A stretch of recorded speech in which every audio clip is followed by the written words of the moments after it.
their homes. Evacuation orders and warnings have gone out to some 20,000 residents of Southern California as firefighters battle a wind-driven wildfire in Malibu near celebrities' seaside mansions, horse farms, and Pepperdine University. More than 8,000 homes and other structures are under threat, and some have burned. Santa Ana winds, which sweep out of the interior toward the coast, are expected to last into Wednesday. The dry gusts have reached 40 miles per hour and made for erratic fire conditions. Actor Dick Van Dyke, who turns 99 Friday, says he and his wife evacuated as the fire swept toward their home. I'm Ben Thomas. In the aftermath of Syria's government being toppled by rebels, new satellite pictures of Russian military bases in Syria show 3 warships and 2 oil tankers. Russia has a naval base and an air base in Syria, and the Kremlin spokesman said Moscow was in contact with the new leadership to discuss their fate. He criticized Israel for bombing Syrian military installations and setting up a buffer zone along the Golan Heights in the south of the country, saying these actions risked destabilizing Syria. Bashar al-Assad's other main ally, Iran, accused Israel and the U.S. of plotting his downfall, along with an unnamed neighboring state, an apparent reference to Turkey. That's the BBC's Barbara Plett-Usher. Only about 2 in 10 Americans approve of President Biden's decision to pardon his son Hunter after earlier promising he'd do no such thing. That's according to a new AP NORC poll. The survey found that only a small share of Americans strongly or somewhat approve of the president's decision. The government reported this morning that inflation rose slightly last month.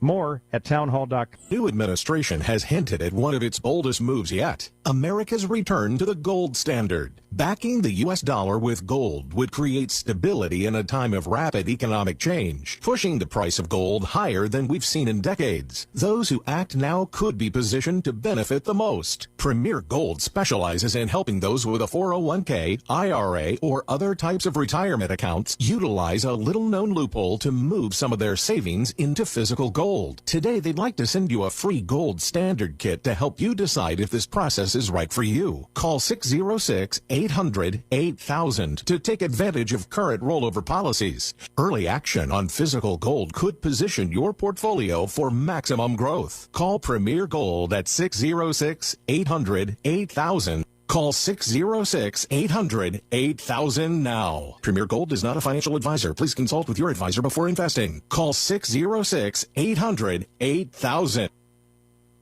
South Carolina Republican Congresswoman Nancy Mace says she was assaulted by a pro-trans man at the Capitol last night. Bernie Bennett reports. A statement from the Capitol Police said the incident was reported by Mace's office just before 6 p.m. Eastern Time and took place in the Rayburn House office building. Police arrested a 33-year-old from Illinois, Jamie McIntyre, on a charge of assaulting a government official. Mace said in a post on X, quote, "I was physically accosted at the Capitol tonight by a pro-trans man. Capitol Police arrested the guy. Your trans violence and threats on my life will only make me double down." In another post, she added, quote, "All the violence and threats keep proving our point. Women deserve to be safe. Your threats will not stop my fight for women." Bernie Bennett, Washington. Murder suspect Luigi Mangione is being held without bail in Pennsylvania. During a court appearance yesterday, he objected to being brought to New York to face a trial in the killing of United Healthcare CEO Brian Thompson.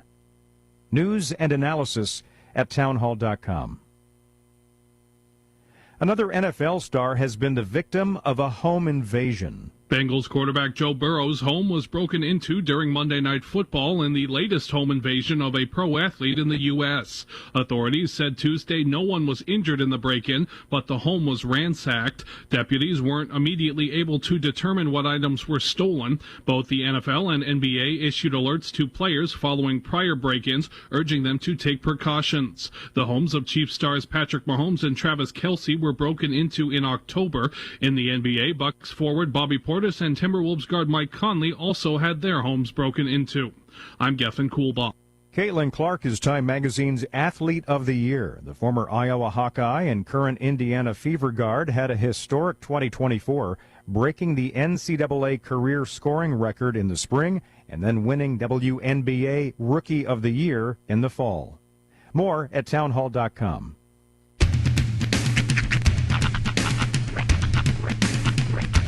What in the wide, wide world of sports is going on here?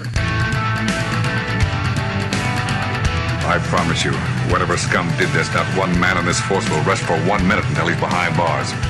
Now let's grab a bite to eat. Yeah, come on. I feel the hot wind on my shoulder and the touch of a world that is older. I hit the switch and check the number. I leave it on and then I slumber. I hear the rhythm ringing through it. Flamenco guitar and cumbia music. I hear the talking of the DJ. The travel listen, what does he say? I'm on a Mexican radio. I'm on a Mexican radio. Broadcasting live from high atop the J.P. White Building in downtown Roswell, New Mexico. It's Mornings with Mike Winters on 106.5 Roswell's Talk FM. Is that what I sound like when I talk? Now, here's your host, Mike Winters. And good morning, one and all. Welcome to Mornings with Mike Winters. I am he. That would be me, Mike Winters. Happy middle of the week, everybody. Happy welcome cold Wednesday. Freezing. It is a wee bit chilly out there this morning. Hopefully, everyone turned their spigots on last night and aren't dealing with frozen pipe issues. No frozen pipes, but I didn't remember until about 2 a.m. I woke up and went, oh no! And turned my faucets on, but all's well. Yeah, but all's well that's insulated well. That's right. And if not, imagine you're having a little bit rougher morning. Mm-hmm. But hopefully they just froze it and burst. No bursting. The main problem though is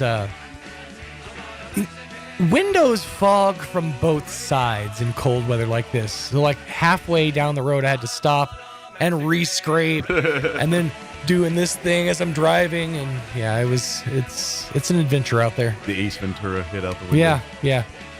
Just icicles hanging from my eyes. I wish you had a sunroof, man. Your car's perfect to put your head out the top. No, too tall, man. Kidding me? I have to like a 7-inch neck. You could do that. Stretch it out. No, I'd have to I need something on the pedals, like how you would have to drive like a Humvee. Mm-hmm. Like blocks on the pedals so you can reach them. And then you can kind of stand up a little bit. What about a periscope? Periscope would be nice. Put that up there, just have a periscope and you're driving around. But then you got to polish the periscope. I'm just thinking maybe we could put something on that. I mean, we got a periscope. We can put something on there. But anyway, granted, that whole operation is probably worth more than your car. But anyway, it would be cool. Happy Wednesday. It's cold out. That was the point of all that. So I hope all of you are having a wonderful day so far. It will warm up.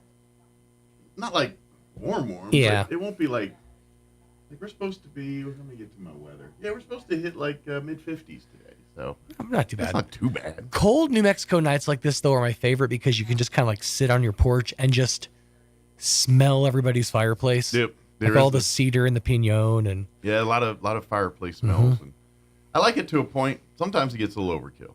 Yeah. Like sometimes I'm walking like, this is too much now. Speaking of, I was dropping my kids off today, and I don't know if something happened or if maybe this is all in preparation for the air races. The entirety of the base, like from the second I crossed what used to be the railroad track there onto the base area, smells like Miracle Grow. Like industrial strength, or I guess more to the point, it kind of smells like, have you ever smelled ozone? Not from break-in. But like, if you had like I'm trying to think, an O2 machine or like one of those like I think so, yeah. machines that like purifies the air, that kind of smell that it gives, that's called ozone. So it smells like that out there on the base, and I could not for the life of me figure out why. I guess they put something down somewhere or something. Something. It was it was making me nauseated. I was getting in my car. I had to roll my window up to stop from dry heaving. I guess something like that went down. There's a weird smell about this morning. Different parts of Roswell. Well, it's like that all the time. Mm-hmm. Yeah, dirty smells. My kids like to tell me what it smells like, but they have a very limited window of things that things could smell like. Right. So they're like comparison. It's like I've mentioned before. My daughter compares the smell outside of a McDonald's to a Oklahoma gas station, because she went to one with a McDonald's inside. Okay, and she smoked the fryer grease or whatever. So yeah, put so that two and two hearing together. their limited, well, that smells like okay. Well, go ahead and get at me when you have more knowledge of what things smell like. But go ahead. That's kind of like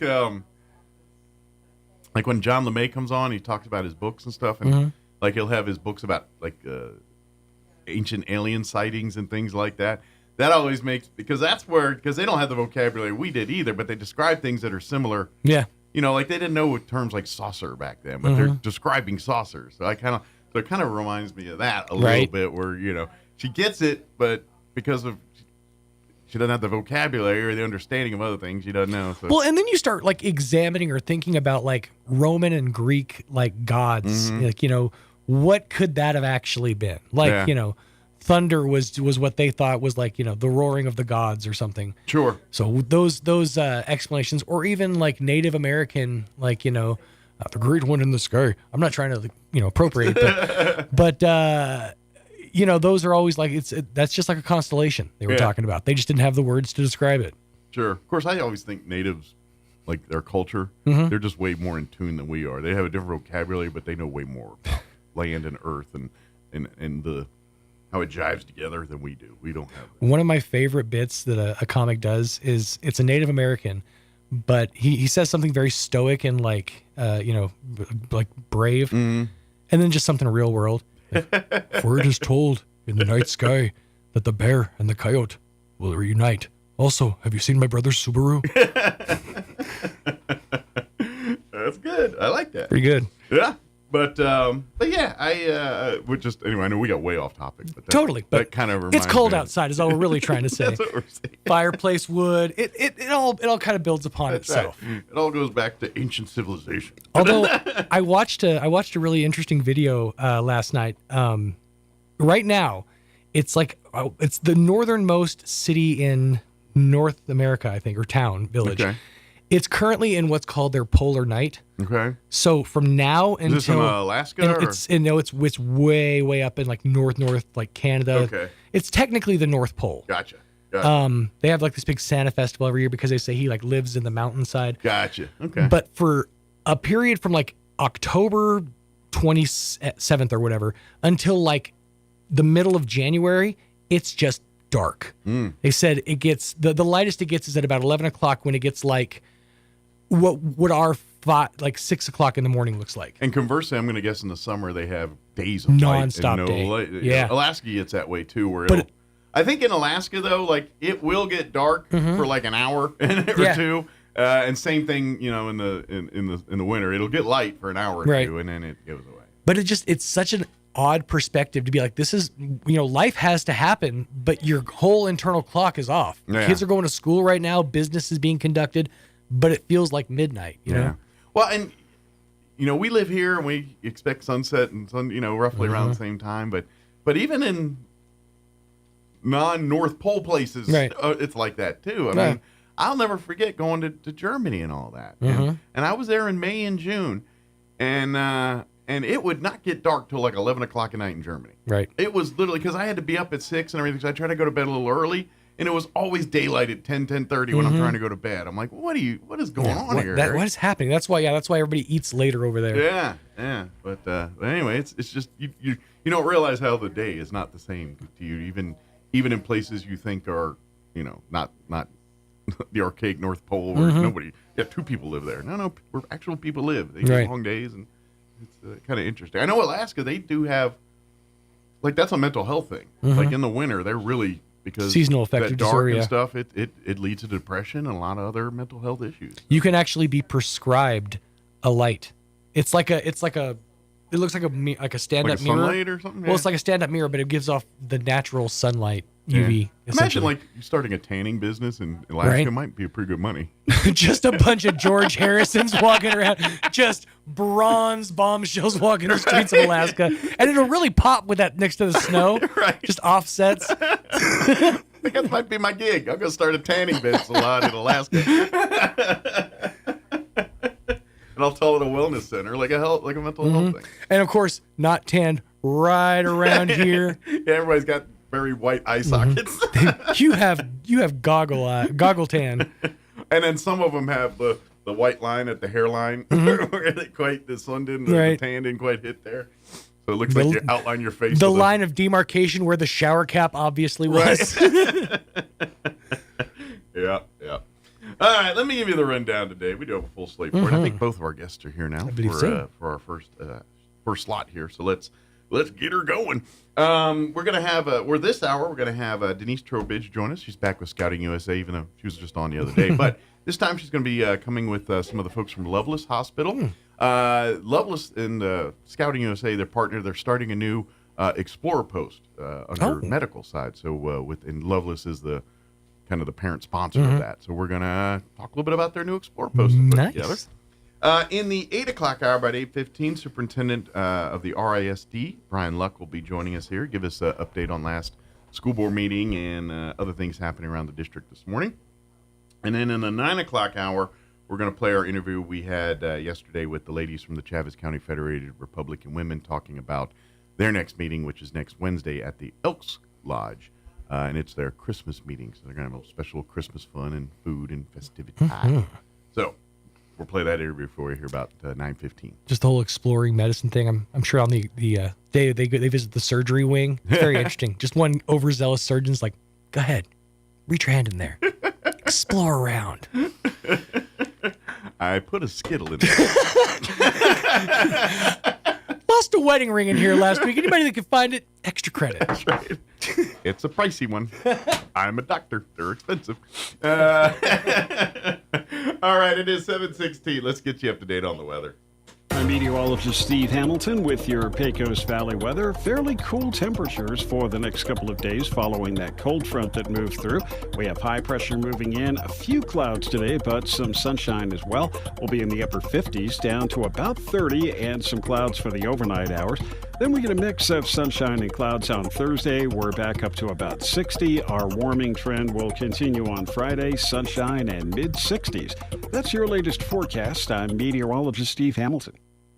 Thank you, Steve. Currently 25 degrees here in Roswell. Yeah, it's chilly out. Humidity is at 78% with south winds at 3 miles per hour. Increasing clouds and a high of 55 today. Winds will be out of the south, 5 to 10 miles per hour this afternoon. Mostly cloudy tonight. Expect an overnight low of 28 degrees, so another chilly night. South winds at around 5 miles per hour. Thursday, partly cloudy. 56 once again for a high, so still floating in the mid-50s. Winds will be out of the south at around 5 miles per hour. Thursday night, partly cloudy. Overnight low of 30, so still cold, but at least not in the 20s. South winds at around 5 miles per hour. Friday, warming up into the mid-60s. Mostly sunny, 64 for a high, with southwest winds 5 to 10. And then looking at the weekend, pretty nice actually. Sunny and 65 for Saturday.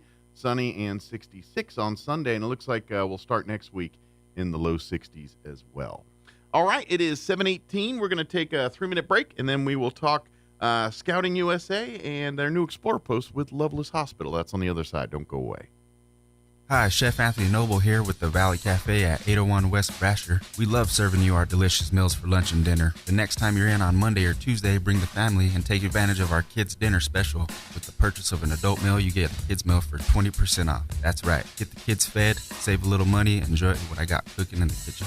Come visit us at 801 West Brasher in the Orange Building across from Church on the Move in Roswell. We have it all. Come taste and see. Don't forget, you can also find the Valley Cafe on our website at toasttab.com/Valley Cafe. Also on DoorDash, Grubhub, and Uber Eats. Make it a December to remember with Roswell Honda, with a slate full of savings across the lot, including deep discounts and low APR on Ridgeline, Accord, Civic, Pilot, Passport, and Odyssey. Plus, no payments for 90 days for qualified buyers. Then join Roswell Honda December 21st from 10 to 1 for the pre-Christmas blowout with free food, stuff for the kids, and your chance to win one of 4 awesome prizes, including an Xbox Series X, a PS5, or a 50 or 75-inch Vizio Smart TV. December to remember, on now at Roswell Honda, 2177 West 2nd.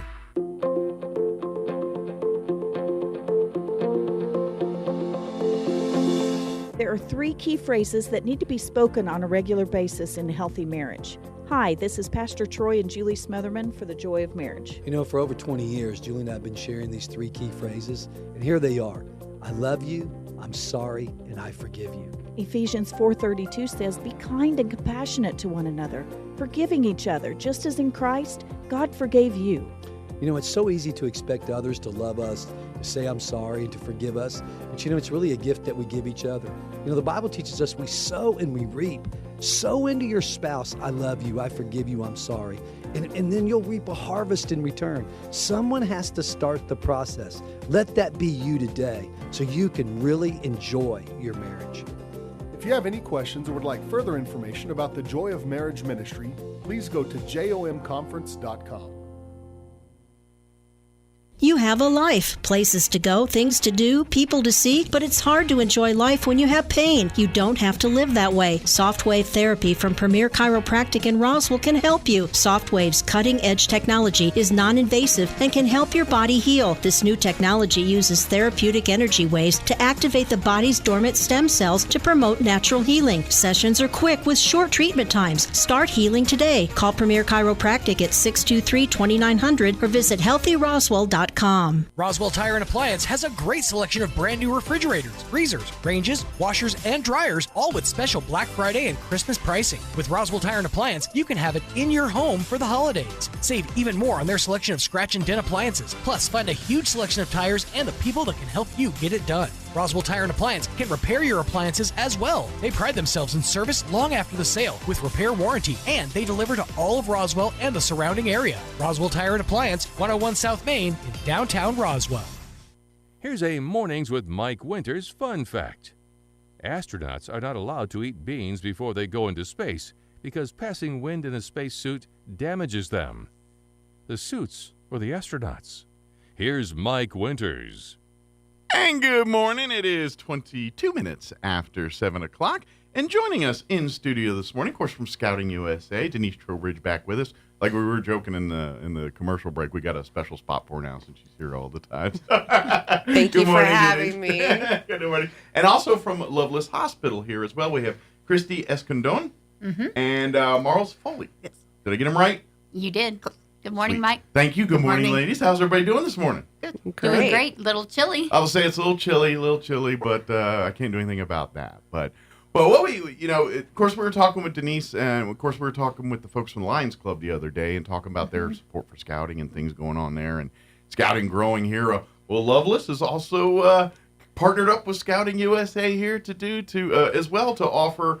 As we were talking, I hope you're listening Monday. I kind of explained, when scouting, there's kind of different levels of scouting a little bit. For your young kids, you start in as your Tiger or Cub Scouts, and then there's the traditional scouting program that everyone knows and loves, an Eagle Scout and all that.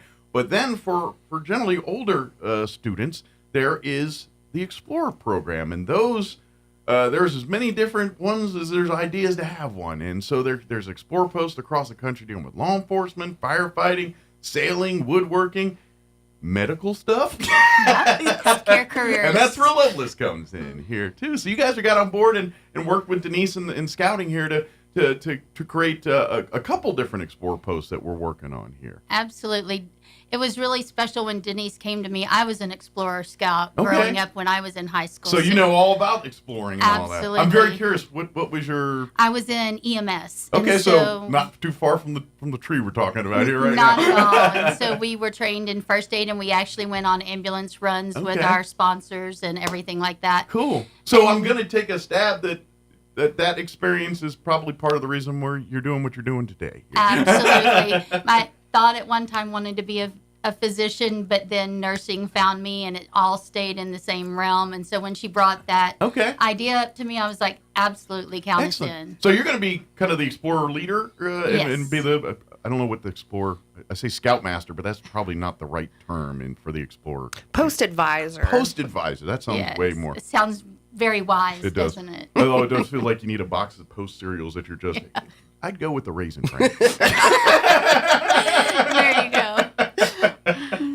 How about for you? What, well, I had never heard of it until Christy had brought it up. So you just came in and said, I want to be a part of it. And I said, yeah, I'll be a part of it. And I've really enjoyed what I've done so far. Oh, so you know the nursing side. You just got to learn the interacting I've been a nurse with the for exploring many years. Yeah. Very good. So how many, have you guys had meetings and everything? Like, how far along are you guys in the post now? We've had 4 meetings so far. Awesome. 2 months in. Okay, how many students are signed up so far? We have 5. 5 so far, but good room for more. We've And- got plenty of room. Absolutely. What's I'm just kind of curious because there is a number that's like, all right, we got too many students now. What's kind of the goal to have what's your hope to have?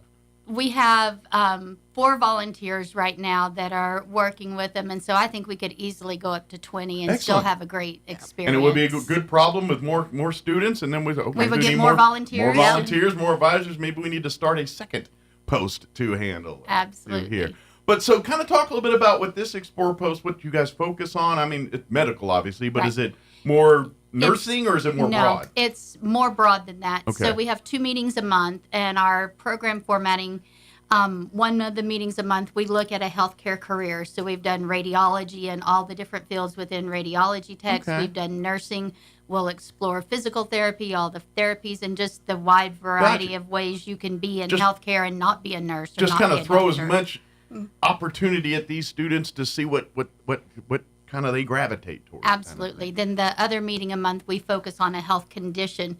So we teach them, we've taught them about hypertension, we'll do diabetes, we'll do heart disease, all those things that affect maybe people in their family, people in our community. I was about to say, as soon as you said it, I said, I bet there's a lot of dimmer conversation. Dad, you look a little tense.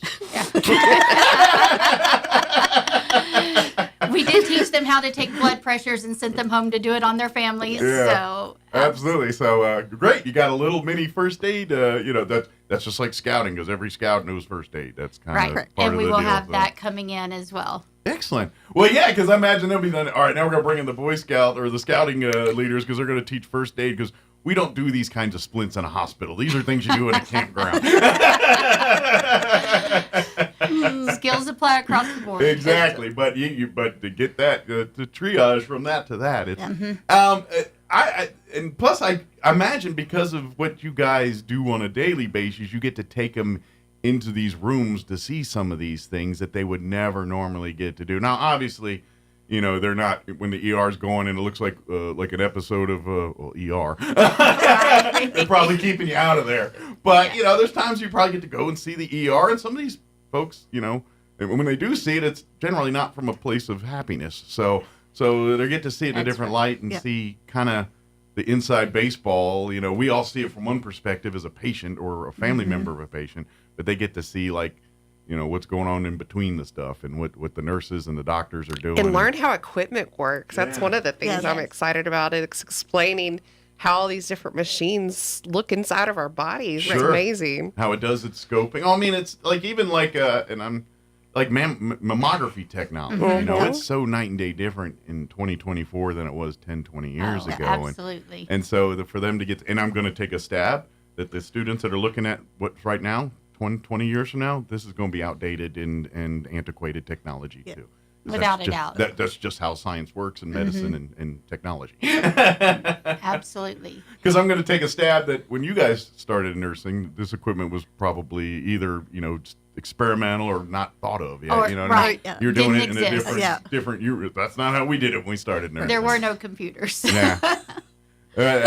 And so I'm just curious, so far the 5 you have in, I'm guessing they all have dreams of medical careers. Were they all kind of I'm just curious, were they pigeonholed in one thing when they started and they're now kind of, well, maybe not nursing, but maybe radiology's my thing. Well, there was a few that wanted radiology. Some had talked about nursing. Some had talked about going into the medical field. Yeah. So, but I think they are open to a lot different over the last. Well, that's the 4 point meetings, of this whole Explore post. It's like, I want to be in a nurse. Okay. What does that mean? Yeah. I don't know. There's lots of different ways to call yourself a nurse, and there could be 2 nurses or 10 nurses in a room, and not one of those nurses do the same thing. Yeah. Exactly. We have talked about the whole realm of nursing being at the bedside and away from the bedside. Mm-hmm. For me, I was at the bedside for about 37 years. In the last 3 years, have been away from the bedside doing more clinical education and other things. So we talked about a lot of that it's not just being a bedside nurse. Sure. But at the same point, one could argue that's one of the most important things in the healthcare industry. It is very important. Because especially, when you look at, the patient and hospital relationship, generally speaking, The personal side of that is with the nurse. It's the nurse. person that every day is talking to them, taking care of them. You know, there's doctors and other people in other rooms that are involved, but the person never sees that. So they don't know. They don't understand. What they do know is what you guys are doing for it now, and you are the first line of defense. And so that the primary nurse, relationship. the nurse is generally the difference between I enjoyed it or this sucked. You know what I mean? And we hear them both. So I know it's not just that, but at the end of the day, you know, that is, I would argue, one of the most important aspects of nursing and healthcare is that relationship because it is weird. I mean, let's face it, the people you're dealing with are generally stressed out. They're the unknown scares people. And let's just face it, when people in a hospital, there's a lot of unknown while they figure out what's going on there.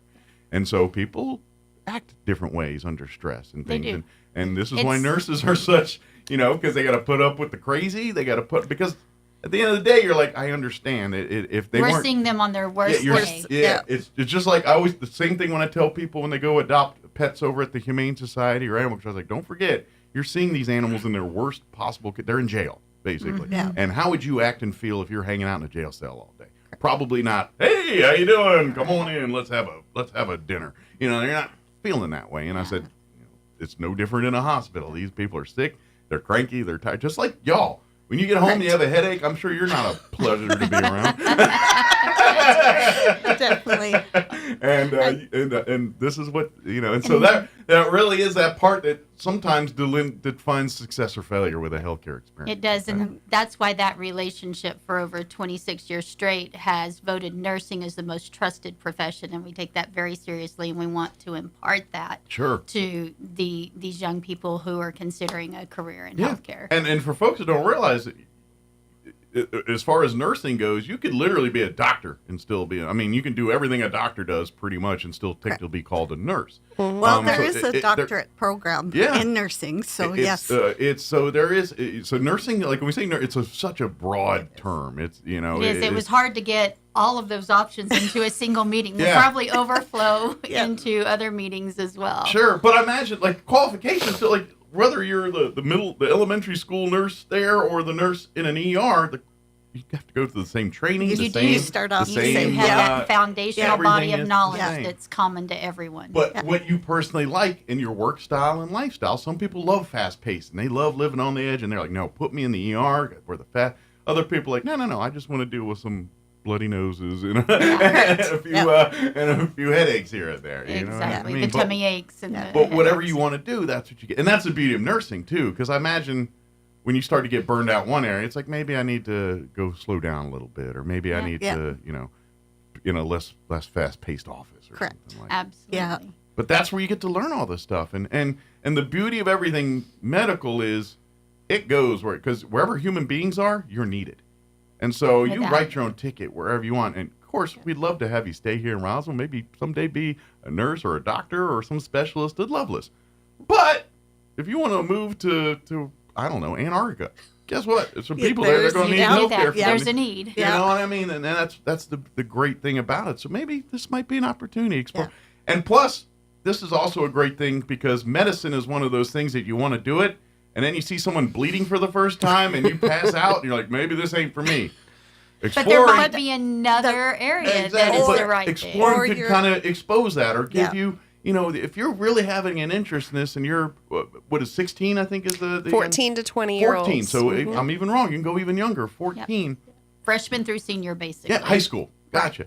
And reach out. Come out and say, hey, maybe I'd like to come to a meeting and see what this is about. And next thing you know, you're part of the Explorer Post and having fun, making friends. And next thing you know, 20 years from now, you're running some medical clinic somewhere. And maybe working with those people that you sat beside in the Explorer. Exactly, too. It is such a great, and let's face it, there's nobody in healthcare industry saying we have enough people in the industry. There's no one saying, now we're good, we were overstaffed, actually. You never, ever, ever, ever hear that. No. And you probably never work will. To do. There's certain areas in the world, law enforcement, healthcare, these are places that are constantly in demand. You'll never hear an overabundance of personnel that are in those industries. That's a lot of the biggest draw for encouraging these businesses to get involved, as these are industries that have a need for recruitment. Exploring posts can serve as a farm system. It really can, and I'm going to see you're probably going to see the results of some of that.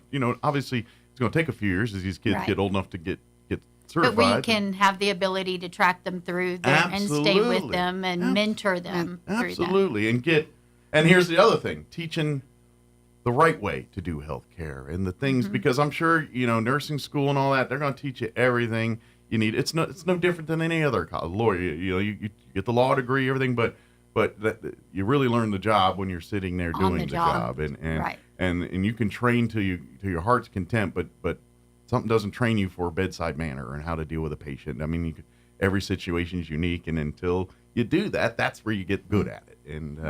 And so that's, but again, you can follow all that and do all that. So now, when do you guys meet? Let's do the nuts and bolts. How often do you guys meet? When do you meet? And how does people come and be a part of this? We meet twice a month. Okay. So our next meeting will be January 8th. Okay. We're I'm assuming it's at the hospital there. It's at the hospital in the conference room at the hospital. All right.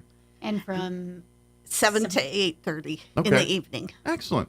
So come and I guess if you want to be a part, just come to that first one. Or Absolutely. Of course, you can always get them if signed you want up. questions, don't hesitate to call the Scout headquarters here and say, I heard them on the radio talking about the Explorer Post. Who do I need to contact? What do I need to do? And Absolutely. You can always call the council office at 575-622-3461. And like I said, all you got to be is at least 14 years of age, and that's about it. That's it. That's really it. And till 21, I guess. If you're 30, then maybe not. Maybe we'll go. We have other programs. We'll set you up an appointment at Enium Yard and maybe pursue your nursing degree there, and then we can talk. That's right. That's right. But yeah, this sounds like a lot of fun, and I guess you guys get to do hands-on stuff too. Yeah, I'm sure, like you ever done put a splint in or give shots or something. I'm guessing there's not on people, those. but practice on things. Practice first. Yes. No, it won't be like how sometimes when you're in the hospital and there's like the young doctors following the senior doctor, and you walk in and you feel like you're kind of like a subject of a class. Right. You won't be any of that. You won't be in there. No. There's a bunch of explorers. It's not like that. Well, and when we were in nursing school, we did give shots on each other. We did. Start IVs on each other. Yeah, we did do that. There's a lot more technology now. Yeah. Do they still do some of that though? Like, is there Well, they have artificial arms and limbs and things. I know oranges was a thing. Right? Didn't they practice on oranges and pigs, dead pigs? I think. Well, for anatomy lab. And that's because they say the skin's very similar. And then banana for suturing. Banana peels do good for suturing. Yeah. I couldn't do the job.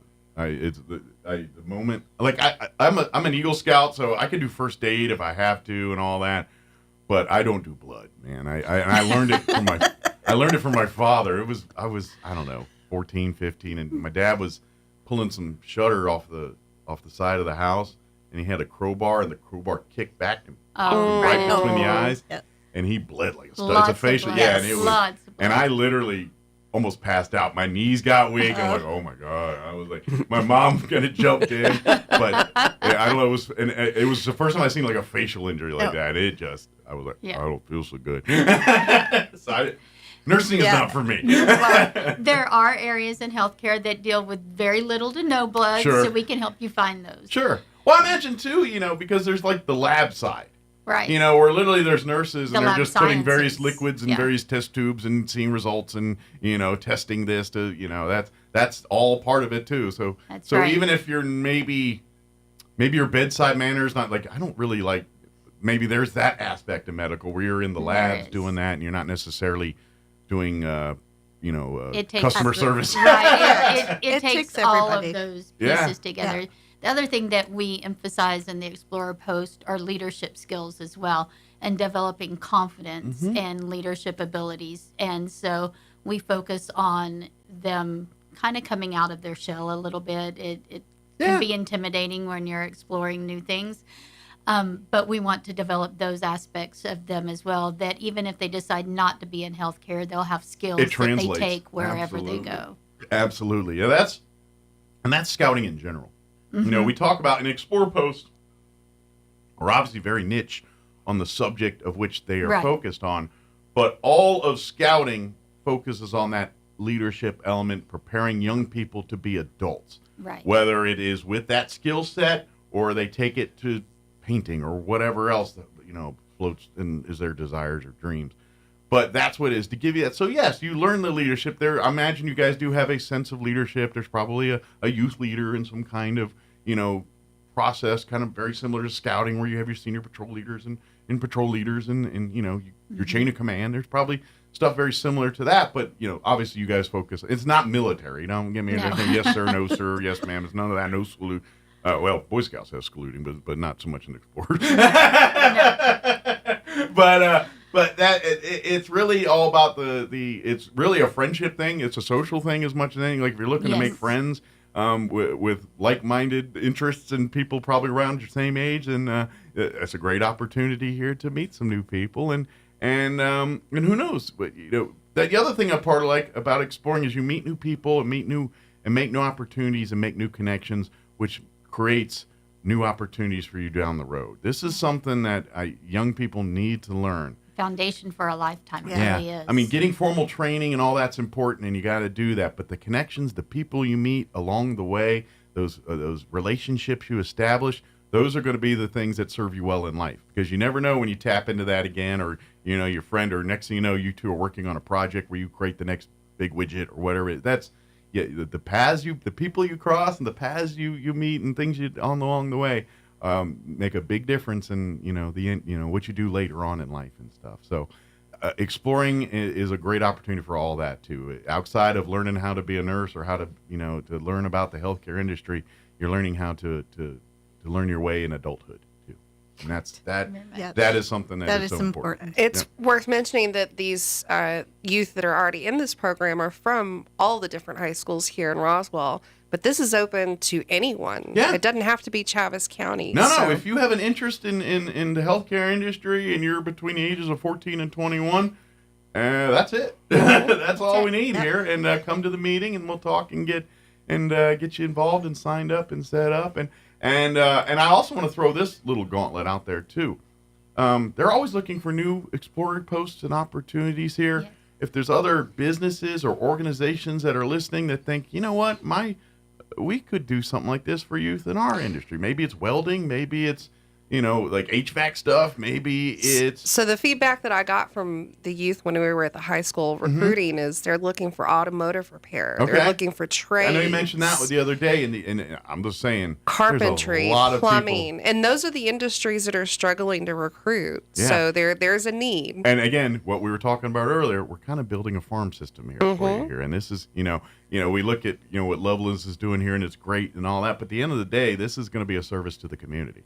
Because we're kind of grooming and fostering and making our own qualified healthcare people in this area that already live here, have a roots here, and maybe want to stay here afterwards. Certainly, and that's one of our biggest challenges is recruiting people to Roswell. So we very much are aware that we need to grow our own. Sure. And I imagine with Loveless, it's statewide you guys are dealing with this kind of thing. I imagine you have the same issues in Albuquerque or every other part of New Mexico that Loveless is at right now. So it's a thing. So if you're interested, please come out, come to this thing, come learn about it. Come check it out. And even maybe if healthcare is not for you, maybe there's another Explorer post that does gravitate to your interest. I know our law enforcement do have Explorer posts established. We got a couple others. In Lee County, there's a law enforcement post. We were working on aviation and fire and EMS. Unfortunately, the aviation post is kind of on hold because of the flood. They had flood damage down there by the air center. The airport and all the South End are still dealing with issues down there. Yeah, but we're working on getting aviation off the ground. But like I said, it's Pun intended. Didn't even think about that. That's my job as a bad joke.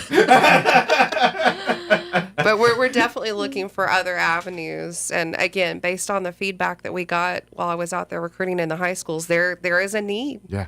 Well, and this helps solve those issues. The schools and they're all working, but we as a community also need to step up and get involved.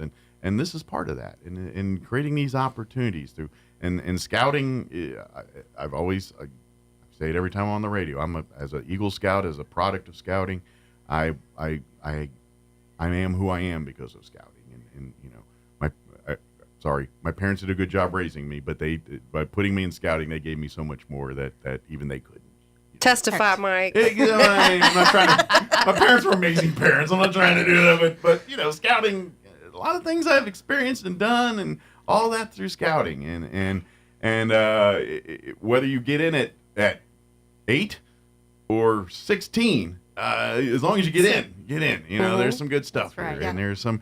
And if you are older, 14, 15, and you're thinking, maybe Explorers is your option, because it's adult scouting. It really is.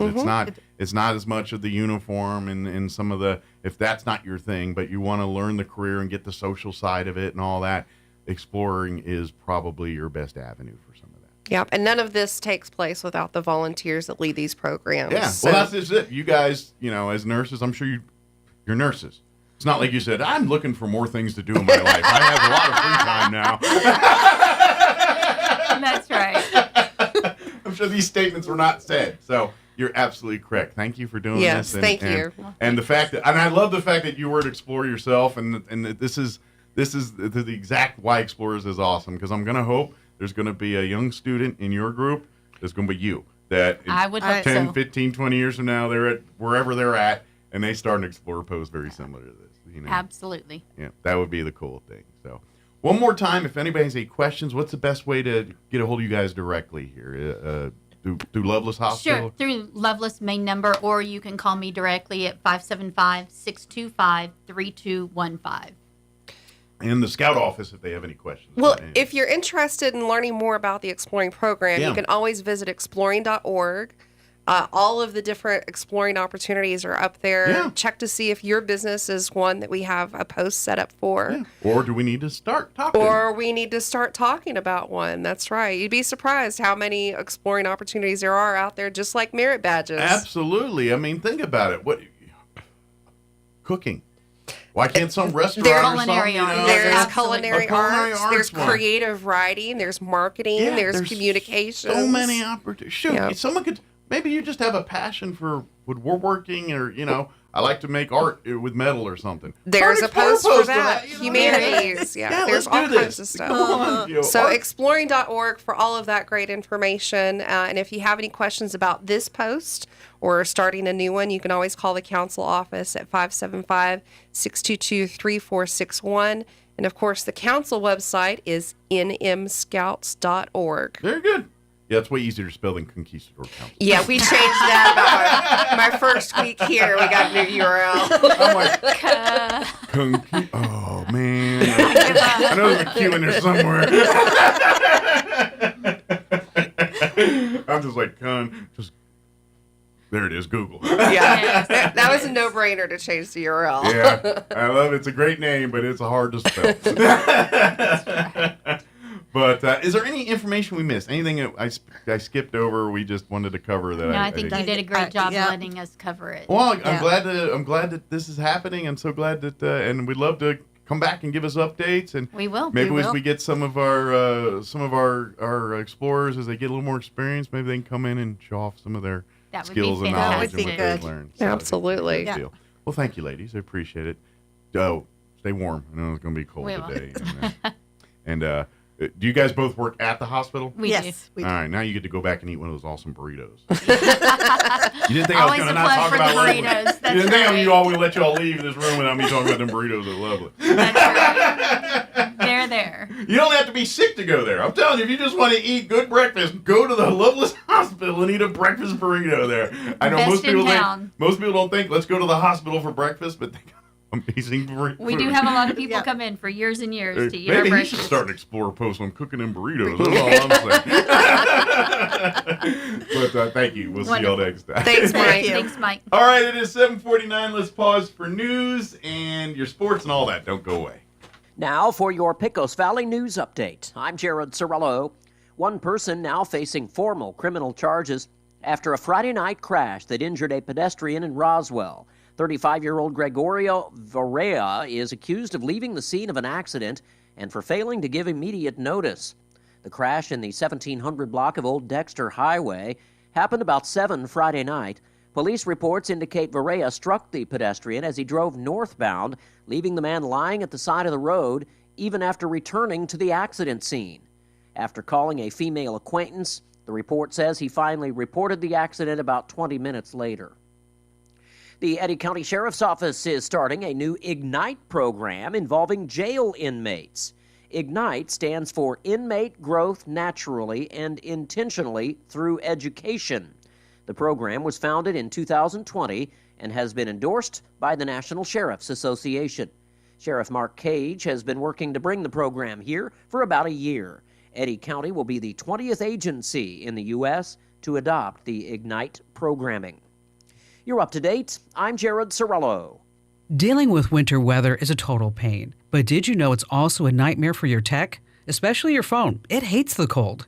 I'm Kim Commando from MediShare. Get a high-quality healthcare plan while saving money by calling 833-SHARE-44. That's 833-SHARE-44. It's a fact that temps below 32 degrees Fahrenheit can mess with your phone.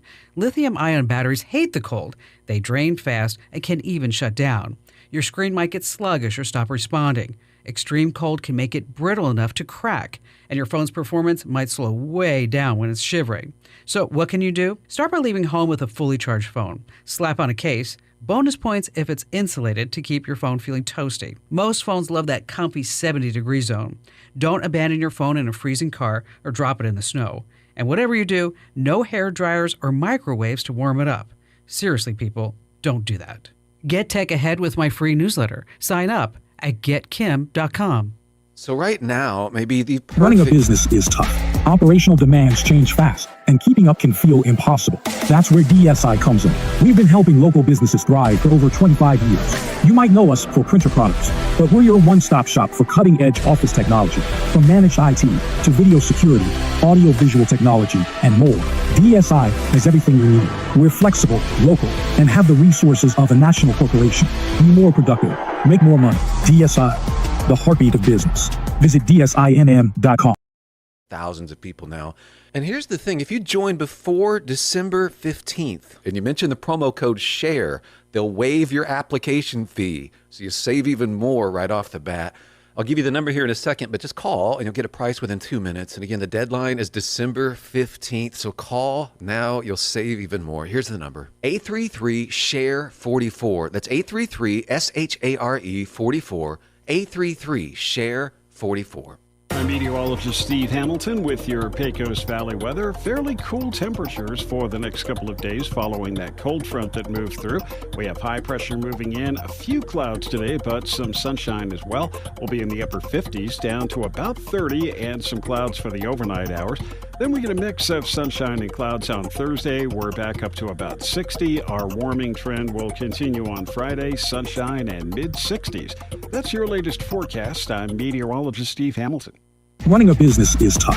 Operational demands change fast, and keeping up can feel impossible. That's where DSI comes in. We've been helping local businesses thrive for over 25 years. You might know us for printer products, but we're your one-stop shop for cutting-edge office technology.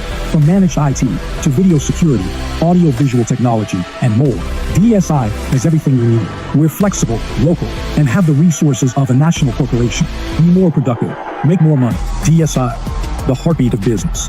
Visit DSINM.com.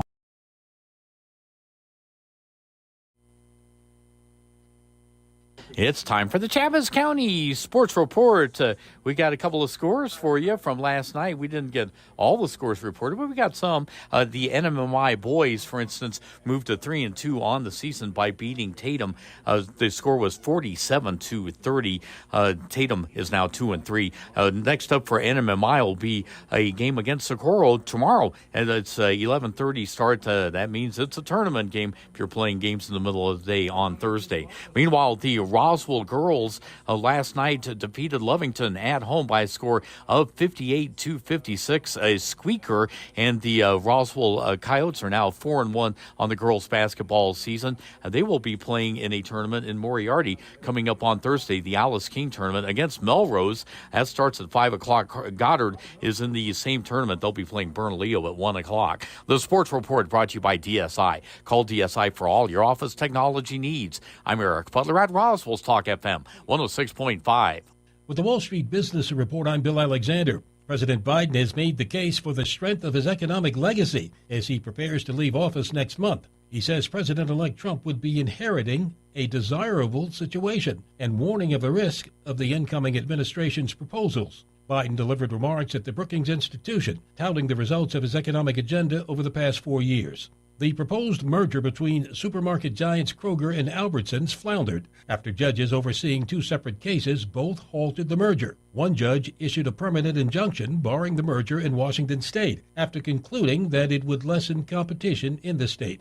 Boeing restarted production of its best-selling 737 MAX jetliner last week, about a month after the end of the 7-week strike by 33,000 factory workers. Getting the 737 MAX production line moving again is essential to the heavily debt-burdened plane makers' recovery. For the Wall Street Business Report, I'm Bill Alexander in Washington. At Richland Motors, it's never been easier to sell or trade your current car, truck, or SUV for a newer model to hit the road in. Even if you don't purchase from Richland, they want to buy your vehicle for top dollar. But if you do buy from Richland, don't forget, they're the home of the powertrain warranty for life. That's a whole lot of confidence for you. See Richland for details. 2nd and Sycamore and 1309 Southeast Main. The weather is changing, and what is cooler than being at the Cow? Well, we can't think of anything. The Calico Cow Fabric and Gift Shop in Roswell is your authorized Brothers sewing machine dealer for Southeast New Mexico, and they're all on sale right now at the Calico Cow. New fabric styles for fall are here, and holiday and Christmas fabrics continue to arrive daily. If you're still stitched to your own machine and you just want a tune-up, call for in-house maintenance, 575-639-2586. The Calico Cow Fabric and Gift Shop, 200 East College in Roswell. Want to know how? Come see the Cow. Come in. The Roswell Symphony Orchestra and the Way Way Off Broadway Theater Company present a classic Christmas story, Menottes, Amal, and the Night Visitors. Sunday, December 22nd, 2:30 p.m. at Pearson Auditorium in Roswell. Witness the story of one young boy's encounter with 3 very wise kings on their way to one very important birthday party. Get your tickets now online at roswellsymphony.org or at the door. Menottes, Amal, and the Night Visitors. Sunday, December 22nd, 2:30 p.m. at Pearson Auditorium in Roswell. So your pecans aren't as big and bountiful as they used to be? Well, what would Jim Gill do? Hi, this is Ben from Roswell Seed Company. Few people knew as much about pecans as Jim Gill. And if he were here today, he'd tell you it was time to fertilize. He'd tell you just what you need and show you how to use it. Then he'd make some joke about your neighbors making fun of your nuts. So when there's trouble with your pecans, head for Roswell Seed Company and ask them, what would Jim Gill do? Here's a Mornings with Mike Winters fun fact. China has more English speakers than the United States. They have more Chinese speakers, too. Here's Mike Winters. And good morning. It is closing in on 7:58. Got about 2 minutes here before news at the top of the hour. Stay tuned next hour, about 8:15 or so. Superintendent for the Roswell Independent School District, Brian Luck, will join us for his monthly meeting. Give us an update on what happened last school board and just update around the district here and things going on around the RSD. So we'll have that conversation next hour.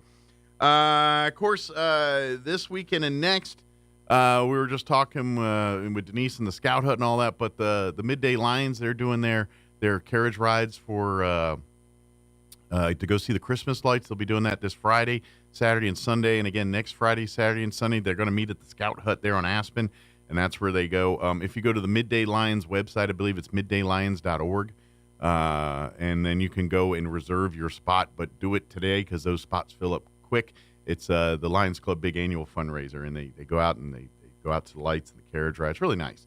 And if you've never done it before, but it's 6 to 9 this Friday, Saturday, and Sunday, and again next Friday, Saturday, and Sunday, they'll meet at Aspen there at the Scout Hut, and then go into the the orchard there and the homes and see all the Christmas lights and all that stuff. But that's this weekend and next. Also, beginning December 16th to the 21st is the second annual Reason for the Season Christmas drive-thru, and that's going to take place at 6439 West 2nd. It's kind of just outside of town. If you're going West 2nd towards Ruidoso, out by the Zia Motorsports and all that, it's right out in that area. And it's going to be running from December 16th through the 21st from 6 to 9:30 p.m. each night. It's free, and it's a drive-through talking about, the real reason, the birth of Jesus that night. And so it's really a cool thing they did last year, and they're doing it again this year. So if you'd like to be a part of that, come on out between 6 and 9:30 p.m. December 16th to the 21st, 6439 West 2nd, heading out towards Ruidoso there. All right, time for news. We'll be back on the other side. Don't go away. On air and online, this is Roswell's home for talk radio, KEND Roswell. News this hour from townhall.com. I'm Greg Clugston in Washington. Inflation moved slightly higher last month, fueled by more expensive used cars, hotel rooms, and groceries. It's the latest sign that some price pressures remain elevated. The Labor Department says consumer prices rose 2.7% in November, up from a yearly figure of 2.6% in October. Excluding volatile food and energy costs, so-called core prices increased 3.3%, the same as in the previous month. The November inflation figures are the final major piece of data that Federal Reserve officials will consider before they meet next week to decide on interest rates. That's correspondent Jeremy House. The Franklin wildfire in Malibu, California, has grown to more than 2,800 acres and has forced up to 20,000 people to flee their homes. Actor Dick Van Dyke and his wife were among the evacuees on the western edge of Los Angeles. Luigi Mangione, the man accused of killing the CEO of United Healthcare, shouted on his way into a Pennsylvania courthouse. Correspondent Michael Sisak has more. Mangione was held without bail in a state prison in Pennsylvania. He was charged there with presenting a false identification to police, with forgery, and with a gun charge. Mangione's arrest in Pennsylvania adds a wrinkle to the process going forward. He faces charges there. He also faces charges in New York for the murder of Brian Thompson. Now, police and prosecutors have filed for an arrest warrant, and they are seeking extradition from Pennsylvania to New York to prosecute Mangione for that killing. Israeli airstrikes continue in Gaza, where Hamas terrorists continue to hold Israeli and American hostages. A check on Wall Street in the early trading. The Dow is off by 63 points. The NASDAQ ahead 251. More on these stories at Town. Coverage varies by plan. View contracts and Here's an important message from the Diabetes Solution Center. Do you like pricking your fingers to test your blood sugar levels? No one does, but it's important to maintain your health. And now, by wearing a small remote device called a continuous glucose monitor, or CGM, you don't need to prick your fingers anymore. It's easy to use and helps you make more accurate diabetes treatment decisions. If you are testing your blood sugar 3 or more times daily, injecting insulin, or using an insulin pump, call the Diabetes Solution Center right now. And if you have Medicare or most major insurance coverage, you may be able to get a new CGM at little to no out-of-pocket cost. Shipping is free, and we'll even bill your insurance company for you. If you are testing your blood sugar 3 or more times daily, injecting insulin, or using an insulin pump, call the Diabetes Solution Center right now to learn how to end the painful finger sticks and get your own continuous glucose monitor, or CGM, at little to no out-of-pocket cost. Mitch McConnell fell and sprained his wrist while walking out of a GOP luncheon. Details from reporter Bob Agnew. McConnell was walking out of his weekly party lunch with Wyoming Senator John Barrasso when he tripped and fell. Barrasso, himself a medical doctor, says McConnell walked back to his office on his own after the fall. Barrasso described the 82-year-old McConnell as fine and 100% and said he'll be resuming a regular schedule. McConnell had polio in his early childhood and has long acknowledged some difficulty as an adult in walking and climbing stairs. Bob Agnew reporting. South Korea's previous defense minister was stopped from attempting suicide while in detention over last week's martial law declaration. Correctional officers stopped him and say that he was in stable condition. The former official has been accused of recommending martial law to the South Korean president. News and analysis at townhall.com. The final House panel report on the July assassination attempt on Donald Trump's life says the attack was preventable. Bernie Bennett has more.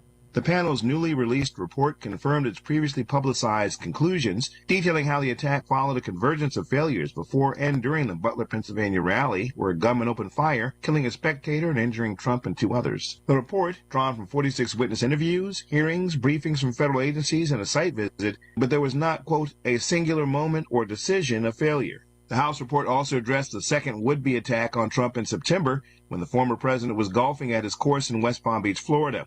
Bernie Bennett, Washington. 2 judges have put a halt to the proposed merger of supermarket giants Kroger and Albertsons. The transaction would have been the largest grocery store merger in U.S. history. The 2 companies have expressed their disappointment. More on these stories at townhall.com.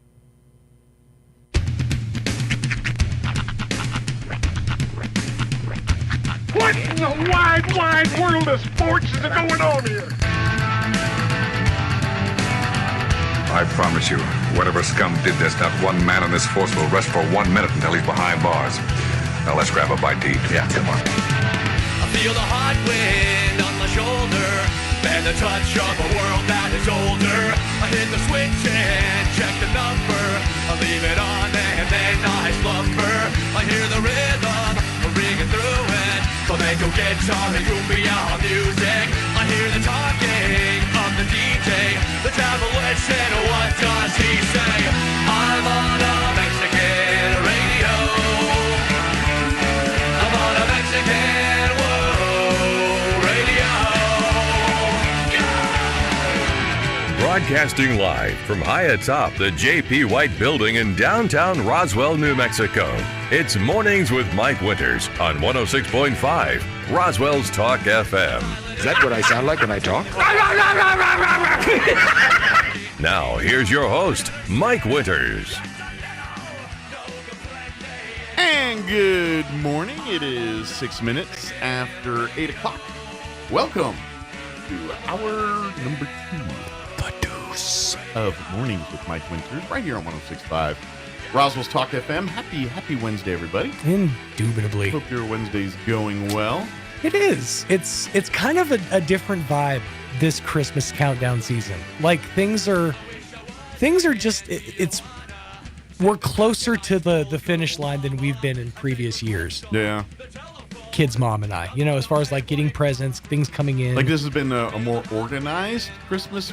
I actually managed to get most of my kids' Christmas shopping done before the 24th, which is when I usually have to do it when the, inevitably that check comes in. So let me ask you, do you feel a sense of relief from this? Oh, very much so. Nice.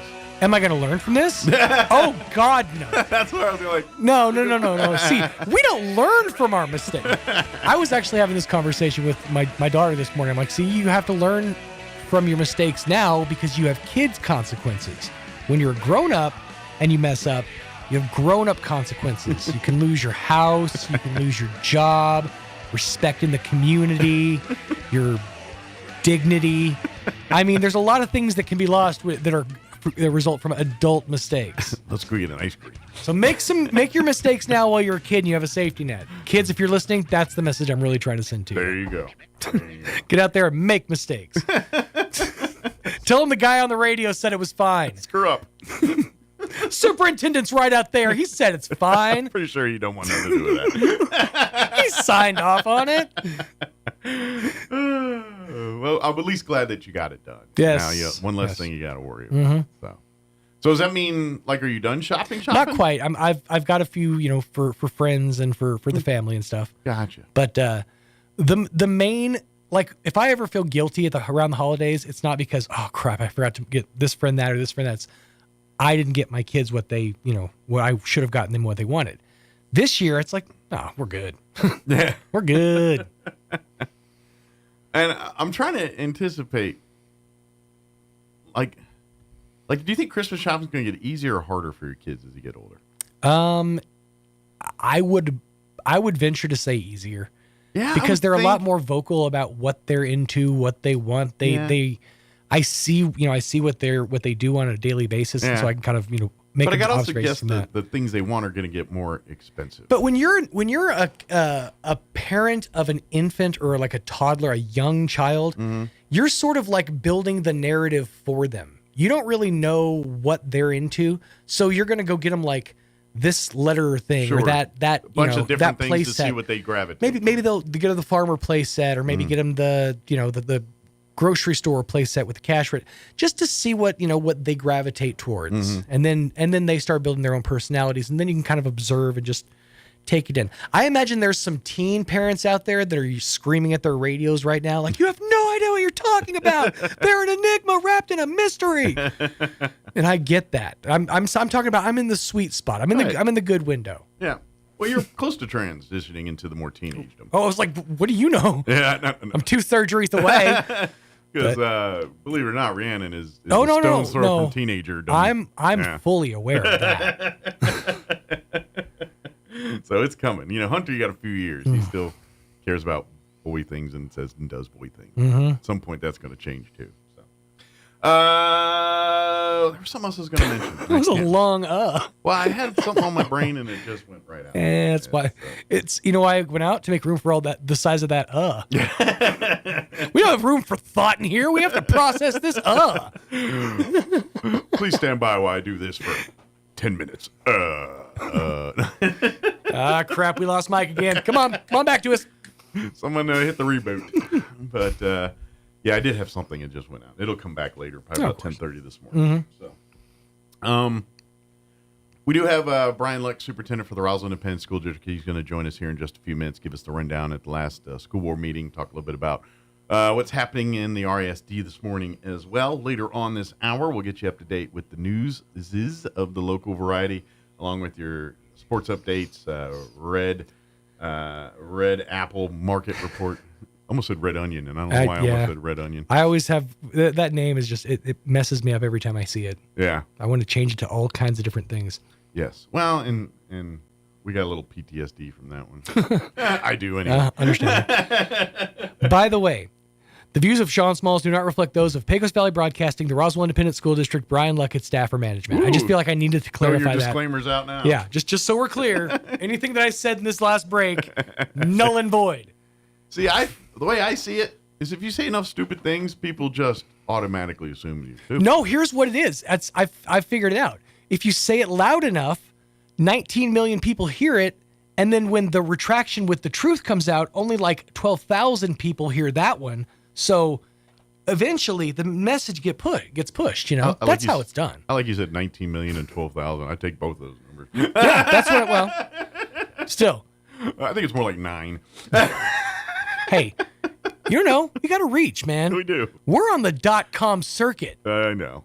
And I find out every time I say something really dumb and people. All right. Why don't the calls ever come here so we can, Oh, they do. Okay, it's been a minute, but I'd say something, all of a sudden, boom, boom, that phone be blowing up in there.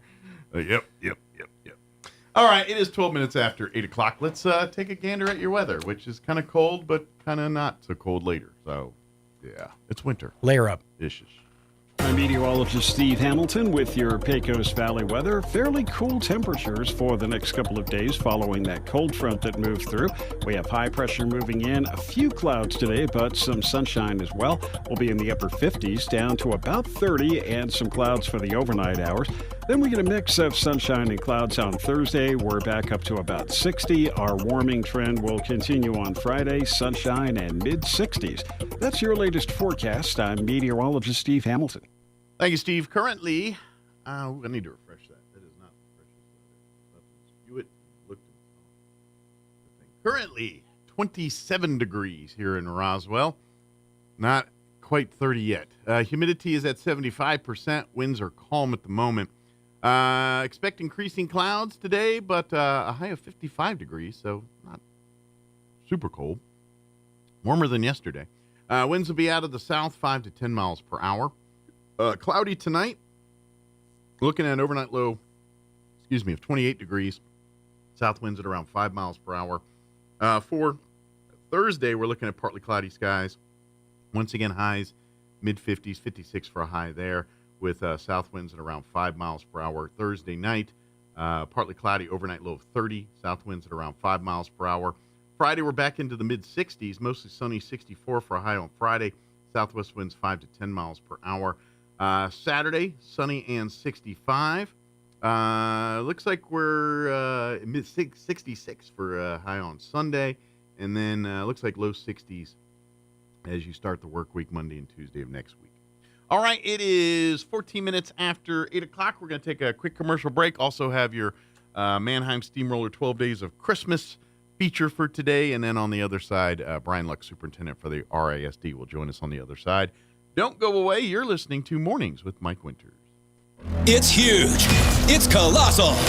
It's Roswell Ford's biggest automotive clearance event of the year at our temporary location next to Allsup's on West 2nd and Sycamore Streets. Enter the front of the tents off West 2nd Street next to Allsup's for huge savings from now till the end of the month.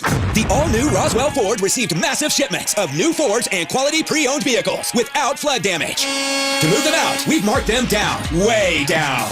Plus, get $1,500 flood assistance cash in hand when you buy any new Ford or quality pre-owned vehicle. Worried about your trade or credit? Don't sweat it. We've instructed our staff to take any trade, regardless of make, miles, or condition. Even if you owe up to $10,000 more than it's worth. In fact, even if it doesn't run, we'll come get it. So you can upgrade to a new Ford or high-quality pre-owned vehicle for a lot less. And our aggressive lenders will push to approve your credit with great terms, even if it's less than perfect. Everyone knows when the tents go up, prices come down. At Roswell Ford's temporary location next to Allsup's on West 2nd Street and Sycamore Streets. Or visit RoswellFord.com. This holiday season, Artesia General Hospital is here to help you stay healthy and enjoy the moments that matter most. Whether it's a routine visit or something unexpected, our caring team is here for you every step of the way, because nothing should keep you from celebrating with the ones you love. Visit artesiageneral.com to see how we can support your health and happiness. From all of us at Artesia General Hospital, happy holidays. Plan your escape during the Getaway Sales Event at Roswell Hyundai. Now through the end of the year, find unbelievable deals across the lot on an amazing selection of new and pre-owned vehicles, including 3.49% APR for up to 48 months on 2024 Palisades, 2.99% APR for up to 60 months on 2025 Santa Cruz, and 0% for up to 48 months on 2024 Tucson and 2025 Santa Fe. Deals so good you can upgrade today and make your next getaway feel more like a holiday. The Getaway Sales Event, on now at Roswell Hyundai, 1909 West 2nd. And now here's Chip Davis, founder and musical director of Mannheim Steamroller, with today's Christmas Countdown. And yes, St. Nicholas was real. A kind and generous bishop who lived over 1,000 years ago in ancient Turkey. And each Christmas, he gave gifts to good little children. The Dutch brought his legends to America. They called him Sinterklaas, their way of saying St. Nicholas. The British heard it as Santa Claus, and from that, the legend began to take hold. But Santa wasn't really here to stay until a New York college professor wrote a certain Christmas poem for his children. It was the night before Christmas, and all through the Tomorrow, how that poem immortalized our Santa Claus forever. And I'm Chip Davis of Mannheim Steamroller. This holiday, focus on what truly matters and let Incogni protect your online privacy. Give the gift of security and peace of mind. Incogni.com. Here's a Mornings with Mike Winters fun fact. 47.2% of all statistics are made up on the spot. Is this true? I'd say chances are about 50%. Here's Mike Winters. And good morning. It is 17 minutes after 8 o'clock, and joining us officially in studio now, Brian Luck, superintendent for the RISD. Good morning, sir. Good morning. How you doing? Doing well, doing well. Merry Christmas. Merry Christmas. You and your family are all ready for the holiday? Or? Oh, you know it. Good deal. You going to be in town? Or? Yes, sir. Good deal. Yes, sir. Yeah, I imagine just with your job, you get to go out of town and stuff, but usually during these times, you're probably always on call. You know, as a superintendent, there's always things. Yes. Just because kids aren't in school don't mean there aren't school things happening. So buildings are still there. We've got basketball coming up. So we do have tournaments and everything. So Poke-Corn, the Goddard Holiday Tournament, all that's kind of the big. Yep. Of course, we have a little bit of basketball between now and then, but those big tournaments that's a tradition here in Roswell. It is. But that week between Christmas and New Year's. Yep. We say Poke-Corn, but wrapped all in that too is the Goddard Holiday Tournament. Yes, sir. So it's just Yes, sir. Now the Pokecorn's got a little bit more prestige to it, but they're equally very exciting tournaments and fun to watch, and quite frankly, they're kind of go on at the same time, and the only difference is one has girls, the other doesn't. It's all Pokecorn. I like that. That's the only difference. It's really all Pokecorn. Just we call the girls tournament something different. Yeah, I tell you what, the Sunrise Optimists do such a great job. They're the sponsor for the Pokecorn. They picked that up, several years ago after it kind of been on life support. And it's, if I remember correctly, the oldest tournament in the state of New Mexico.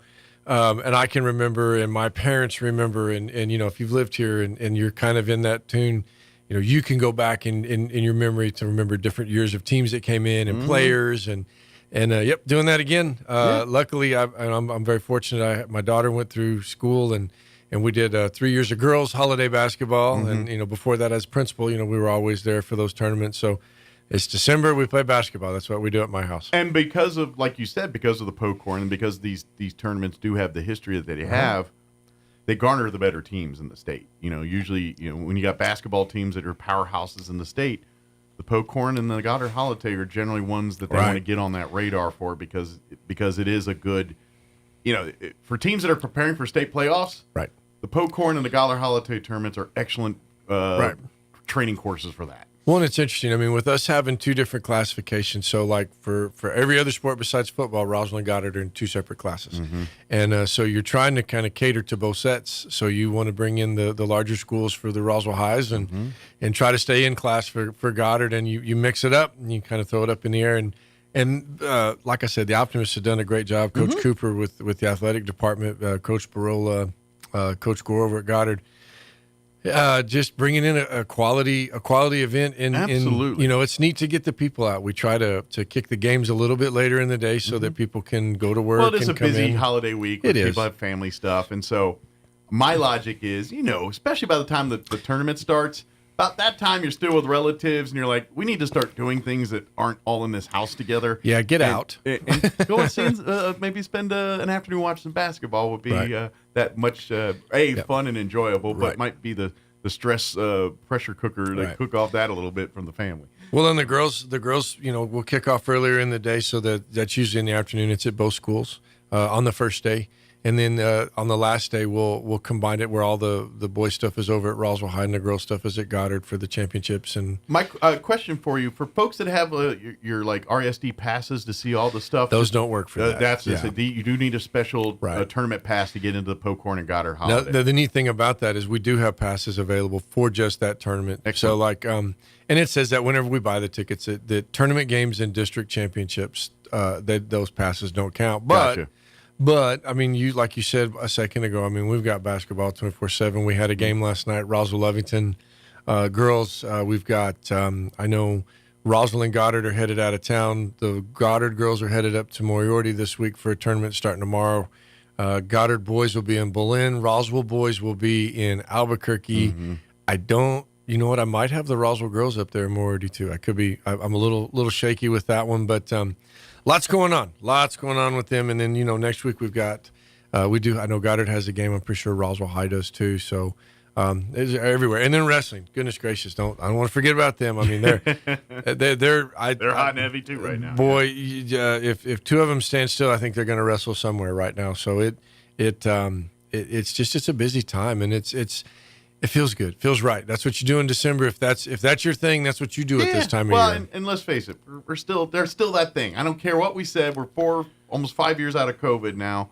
It's still that nice to say, you know what? We're just not thinking about those things. We're just doing what we normally do this time of year. We're talking about the school tournaments. We're talking about midterms. We're talking about whatever. We're just talking about normal school life stuff. Busy with the things that we're busy with, and I love it. And love every second of it. That's how it's supposed to be. You bet. So please I highly recommend get passes for the term, or at least go to spend a day watching some games or stuff. We'll go to at least one. Yeah, go at least to one of the games. Support the kids. Like you said, the Optimists do an amazing job of being hosts for that, and I know even because from our perspective, we generally we usually cover all the games. We usually put announcers on like the Goddard or Artesia or Roswell games, but generally speaking, what we do is we'll turn the stream on and you can watch the games, which you're more than welcome to do. Yeah. Highly recommend if you're in town, be in the gyms, be there and see it.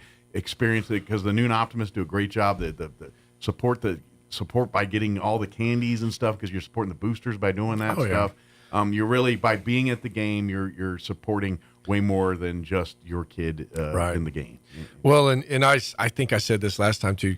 When you get in there, turn it on. Yeah. And you got instant replay, and then if you want to go back and watch it, I know Coach White over at Goddard with his announcements, announcing Art and Kelly over at Roswell High.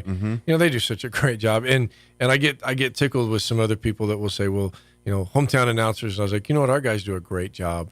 They are hometown announcers, but you know what? They give credit to where credit's due. I've seen Art and Kelly and Chris give as much kudos to the visitors as they've done to their home team. People respect good athleticism and try, effort. And they're always gonna do that. But they are ours. I'm sorry, you're not gonna convince Art and Kelly they're not Roswell fans or Coach White is a guy. I mean, that's in their blood, man. I mean, that's what it is. It is. And then too with that, like you said a second ago. I mean, I haven't been to a game in 3 years. I haven't been to a game in 4 years. And man, I wonder who's even there now. And you get in there and you kind of get that vibe back, and it's a neat thing. And like I said, please, support if you can, but if not, let's watch them. And I kind of got sidetracked here, but thanking the Optimists, because we generally have our people there, and then they're gracious hosts. They have little, they do an amazing job with little courtesy, rooms and hospitality room. Go have some lunch. Go have this, and our guys, they're usually stuck there all day doing that stuff, and so it is so awesome that the Optimists do it. So big thank you to them for doing it. I know a lot of folks don't see that side of it. I do, and I'm very thankful for that. Well, in the businesses, I mean, when you go into the gymnasium, take a second, look at the banners. Those are the people that made this happen. A lot of people don't realize that when the teams come in for that tournament, most of their hotel bills are comped. So as a school district, if you get a chance to send a team, and you can even get 1 or 2 days of someone's hotel stay picked up, traditionally they get at least one meal because of a continental breakfast picked up. I know the Optimists have a breakfast, they have a lunch. When you can start crossing those things off, you can send people places. That's success and failure in tournaments. And it is so nice, and people look for it. And we get, Mr. Cooper gets calls all the time. Hey, you have any openings for the popcorn? You got any openings for this or for the holiday classic? When the hosts treat people right, that's people right. want to be part of it. That's right. And that's a huge lift. So thank you to all of those people. Absolutely. Yeah, I'm glad because I wanted to put that out there because it's on my list. Because they are unsung heroes. There's so many people like you guys go out there and enjoy and see the banners and support these businesses, support these companies, support these organizations that get involved because they are embedded in our community and embedded in making sure our youth have the platform to do whatever they want to do. Right. Absolutely. Cool. That's what it's about. So awesome. Want to talk about school board meeting? Yeah, let's talk a little nuts and bolts of the school board here. Awesome. Well, I tell you what. So we started off our board meeting last night with the very first state NMAA band champions. Goddard Rocket Band won state a couple months ago up in Albuquerque. So had an opportunity, had give or take 15, 20 of their kiddos show up last night. And it's been a couple months and it was a busy time of year, and so we did have a lot of kids that had gone different directions. That's awesome. But all blue trophies are special, but ones that when a team hasn't seen one in a while, it just means a little. What's bit the first more. one ever? That's just special. Well, they haven't even had the competition ever. So this. Don't get me wrong, the Bulldogs love every blue trophy they get, but when you get them every other year, it does tend to become commonplace. And I will take. I think Miss Armillo down at Artesia would have taken this shot too, so I'm going to. I find it ironic that either of the two trophies that they would have has to be blue or red. sorry, just saying. And yeah, I did just start that, so it's okay. Hey, you're allowed to. but we are so proud of these students, and that's great that they. And you know what? Every one of them, 20 years from now, oh yeah, we were the state champion, and that conversation will be had with their kids and grandkids and all that. Yeah. Well, and I will say, because we did have a little small event a couple weekends ago, state championship game that was here, and hats off to everybody. I mean, obviously Roswell for winning the ball game, and the fans and the parents and the grandparents and the boosters and the cheerleaders and the dance team and everybody. But, being in that environment, being literally out on the field and sitting there, surrounded by 10,000 people from southeast New Mexico, it couldn't have been a prettier day, and it couldn't have been a better event. Absolutely. Both sets of fans, appreciative of the hard work of the kids that have put in and just really a neat thing for our area. Yeah. You know, for us to have the top two teams all year, just really neat. And, Absolutely. And a fitting end for Coach Lynn and his staff, and even really for Coach Maupin. I know that, you know, when you're in that game, you want to win it, but at the same time, you know, Artesia's a class act. I mean, yeah, they're rivals, crosstown rivals, I mean, all this stuff. At the end of the day, they're class people. They do, you know, they're Southeast New Mexicans, and they do an act just like us. And we, you know, sure, Friday nights or Saturday afternoons, you know, it's you know, my team's yours, but the next day when it comes, you know, flooding. I mean, just these are good people, and they came down and they came and shopped and came home not as happy as they hoped, but they come and and we were so thankful they got to come. And sorry we had to send you home with a loss, but we don't feel that. Well, and we were actually able, but they're good people. At the end, that's what I love about the end of that ball game. You know, the standard policy says nobody out on the field, and we get to the end of the ball game, and you know, everybody's asking, and I said, yeah, we're out on the field, we're taking photos.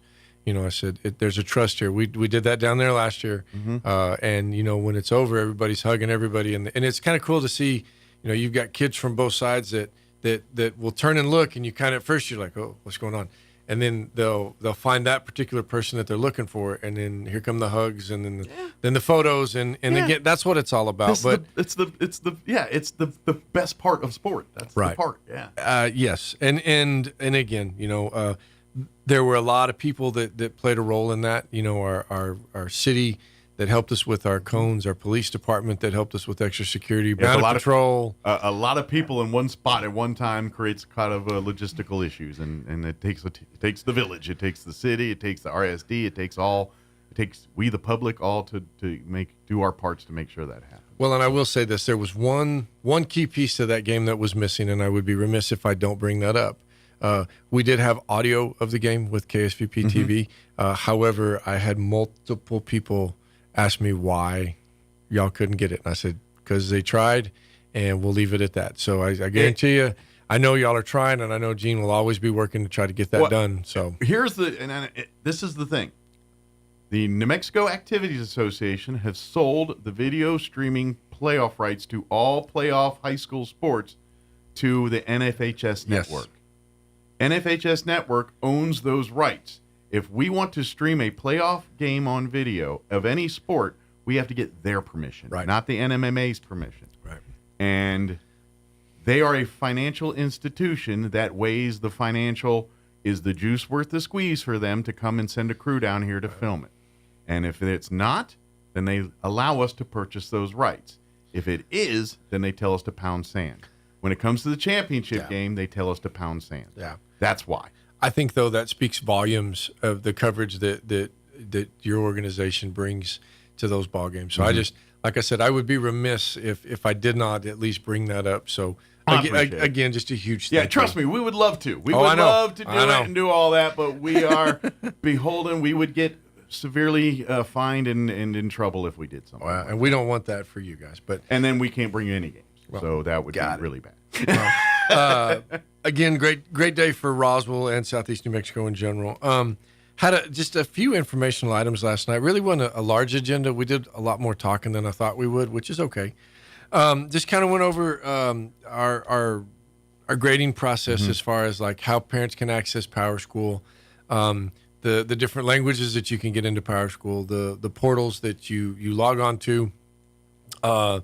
On our homepage, you go to our district homepage and parent portal, which is pretty easy to find, and then from there and moving through Power School and how you can go in and get set up so you can check your kids' grades. Did remind everybody again last night too that if you don't have that type of computer access, or you know your smartphone may be smart, but you're having trouble getting it done. There's always this. I get it. My phone is smarter than me. I don't know how to work it. I guarantee you. I have the app. Raise my hand. That's me. Several of us actually, but did remind them, you know, hey, don't ever hesitate to call the school. Sure. And if there shouldn't be any reason that you don't have the opportunity to get to your kiddos' grades. Now, if you're blessed enough to have another younger person that's not the person that you're trying to access, correct. Talk to them because they know how to do it real good too. And we were joking because we were talking about some little 20-second tutorials, and I said, well, okay, we'll go get some 13-year-olds, and we'll make some of these, little tutorials because they're the ones that are going to be able to shoot that out a whole lot quicker. But, thought that was important especially as we get to Christmas, and it's kind of a cool time of year. We get new devices. And it's all these are tools so you as a parent or guardian are an active participant in your child's education. That's right. And, we grew up in an era where you had to send the notes home and all that, and they may or may not gotten to them based on, how much trouble was involved in that note for the kid. Well, now we live in an age where literally the parent can access it anytime they choose and see exactly what your child's status is and what we need to do to get them better. Oh, absolutely. And these tools are available to you. And if you have any issues or questions, don't hesitate to reach out. Yeah, let them do it. They'd be happy to navigate because, trust me, the more information you have, the easier it is for them and you to work together to come up with a plan to fix it. Well, the system is built, and I'll use the PowerSchool app that we have. As we navigate through that, our plan is that we just make it better. Yep. And that we put our focus, obviously, into resources within that app. And so, obviously, you can't go wrong with a note coming home in a backpack. But that's old technology. It is, and it still works. But again, we're trying to move away into things that are quicker, faster. We live in a world that's different. It just is. It is. And that's everything's app-based. Everything's, we live in the world where everything's automated and automation and I'm not saying all of it's good or all of it's bad. It's just what's happening. And the school districts are keeping up with that because that's the trend. Because at some point, we'll get to a time where maybe there is no paper. Maybe everything's literally done on computers and there's nothing you don't note because everything. All I'm saying is that's the world we're going to, and you have to keep up with those times. And I get it. What's wrong with the note home? Because that's guess what? You're going to go in if you haven't been into your kid's classroom. Like, why has everyone got computers and stuff? It's way different now. It's a little different. Yeah. On that same line, we unveiled last night our platform that we're using for our online comments during the board meeting. Okay. So that was out of legislation this last session. We've got it right there on, like, if you go to our board meetings on our YouTube channel, right there, and there's a little comment section. It's a little forum. So if you're watching it and you want to communicate via that way, obviously, if you come to a board meeting, if you want to communicate with the board, that has to be done in the first section, and there's a time limit, etc. But I'm going to guess too is like you can leave a comment, and if time permits and there's a proper gap, then that we can address that question in the forum if needed, or if it's relevant to that. All of those will take place outside of that meeting. Okay. So that would be for future issues. But that's not any different than if you come to a meeting and you have something. I mean, you can't just shout it out, and you can't just come up and say something. So, but did get that. It's taken a little bit of work. That one, I thought when we first started it, I mean, there were some knee-jerk, easy ideas, and then we started shooting holes in those. So it's taken a little bit of time, but we're back in compliance. And you always got to deal with the issues, and any time you offer a place for people to provide feedback or something, you have the caveats of what's all right. Now it's a free speech forum. Yep. We've got to put certain things in place to keep people safe and protected from certain speeches and things. Well, and it does take all that. I get it, and the president of the school board gets that. So there's not going to be any type of the superintendent or the board president filtered it, and now no one else knows about it. What happens is you're trying to prevent that thing from turning that forum into Facebook. Moving on. You want to get on Facebook and do that? But we're trying to fix things here, and that's not part of the solution right now.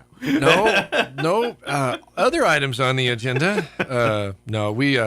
We did talk a little bit about potential summer school ideas. So in years past, we've been very blessed that we were able to offer like what we would call a full summer school opportunity for everybody at every school.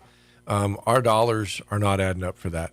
And the last few years, we have just steadily declined in one, what we've been able to offer, two, the amount of time that we've been able to offer it, and then three, really our enrollment. Mm-hmm. So we are not going to offer what we would have called traditional summer school this year. So as far as families, there's just not the demand for it. Well, is what you're finding. To be honest, so with the limited amount of time that we did have, we weren't getting the bang for the buck out of it. I mean, a week worth of summer school in our district is going to run somewhere $1 million to $2 million. And that's salaries, benefits, that's paying for the buses, etc. Not to mention utilities. Exactly. So when you're figuring that for that dollar amount, what are we really getting out of it? And we've done a little bit of research, we've done some stepping back, and we think our money can be better spent with year-long strategies and year-long people that come into the buildings that really will address some of our deficiencies. Well, and I think the way of the summer school will turn to digital. I just that feel scares me, but it probably could. I feel like, because like you said, there's limited resources, limited amount of personnel. And so how do you fix that? You put one personnel on a digital thing and allow them, so I'm going to take a stab, and some kind of variation of that is what our future holds. Well, the thing that I did express too last night, though, is, so like last year we had a literacy program, and we had it at 4 schools, and you could be bused. So if you weren't a part or you were not in those districts, that was fine. We had the ability to get you there. All you had to do was sign up. Yeah. And we saw some really good growth out of those kids. So we're going to continue with that. Our grant, because of when the funding kicked in, our grant runs where we can actually do that for the month of June. We're going to do that again. We have a 60-day legislative session coming up, and we've kind of heard some rumblings about different things coming up. Some STEM opportunities, some CTE type stuff. A lot of good stuff you're hearing. Some neat things. Now, we will take advantage of every one of those that we can find. So this isn't we're not going to have anything.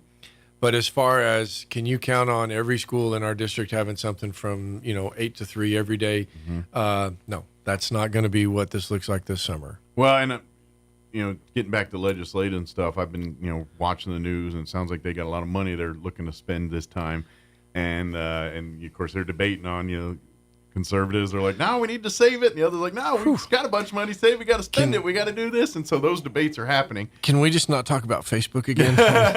No. But what I'm anticipating is, I'm hoping that some money will be spent, but I'm really hoping people are going to invest in education, and our legislators see that these programs and things. I'm telling you, we got to do something. There's a reason why we're 49th and 50th on education in the country, and I'm talking New Mexico. I'm not talking RSD.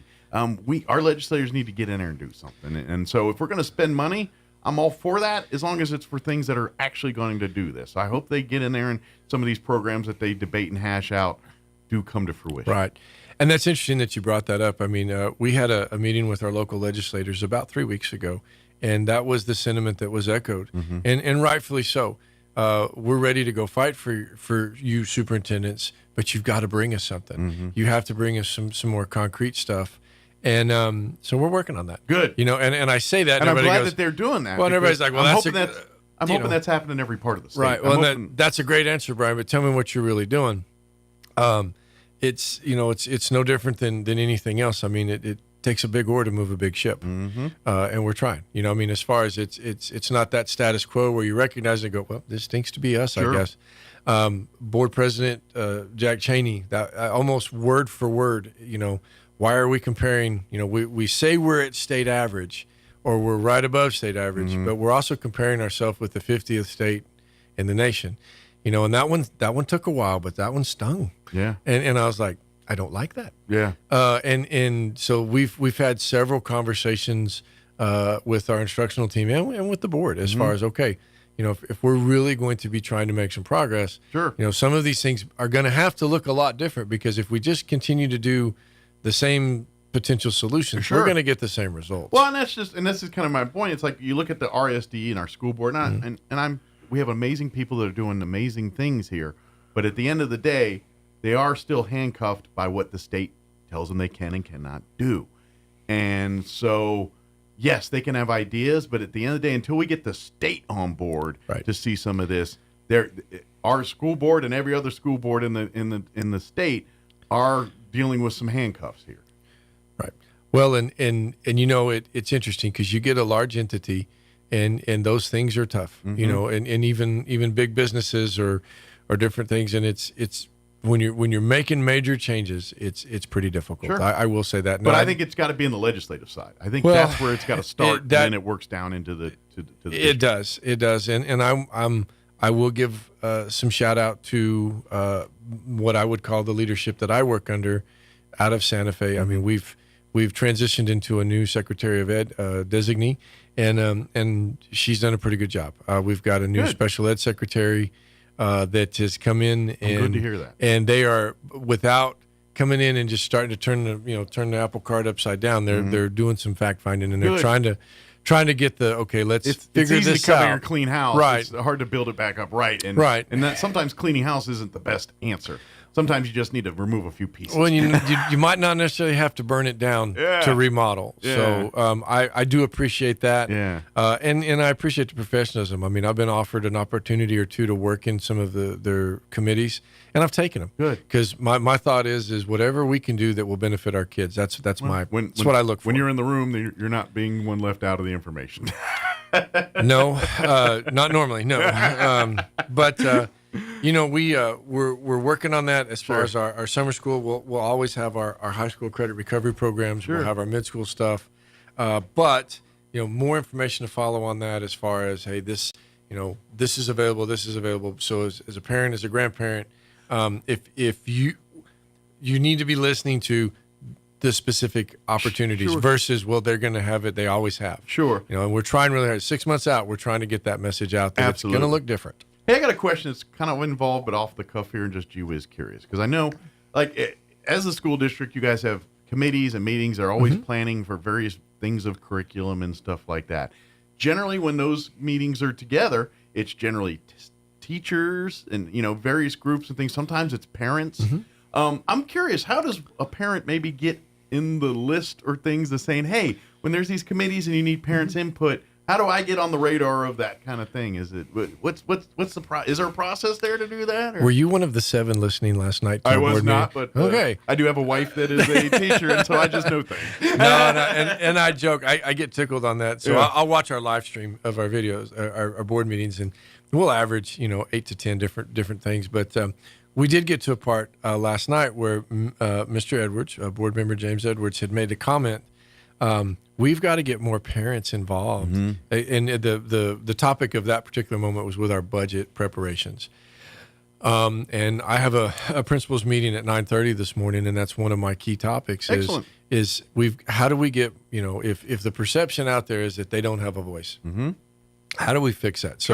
So if you are a parent, again, grandparent, guardian, etc., especially at the elementary school level, there really isn't any excuse for that with the large presence of the PACs, the parent advisory councils.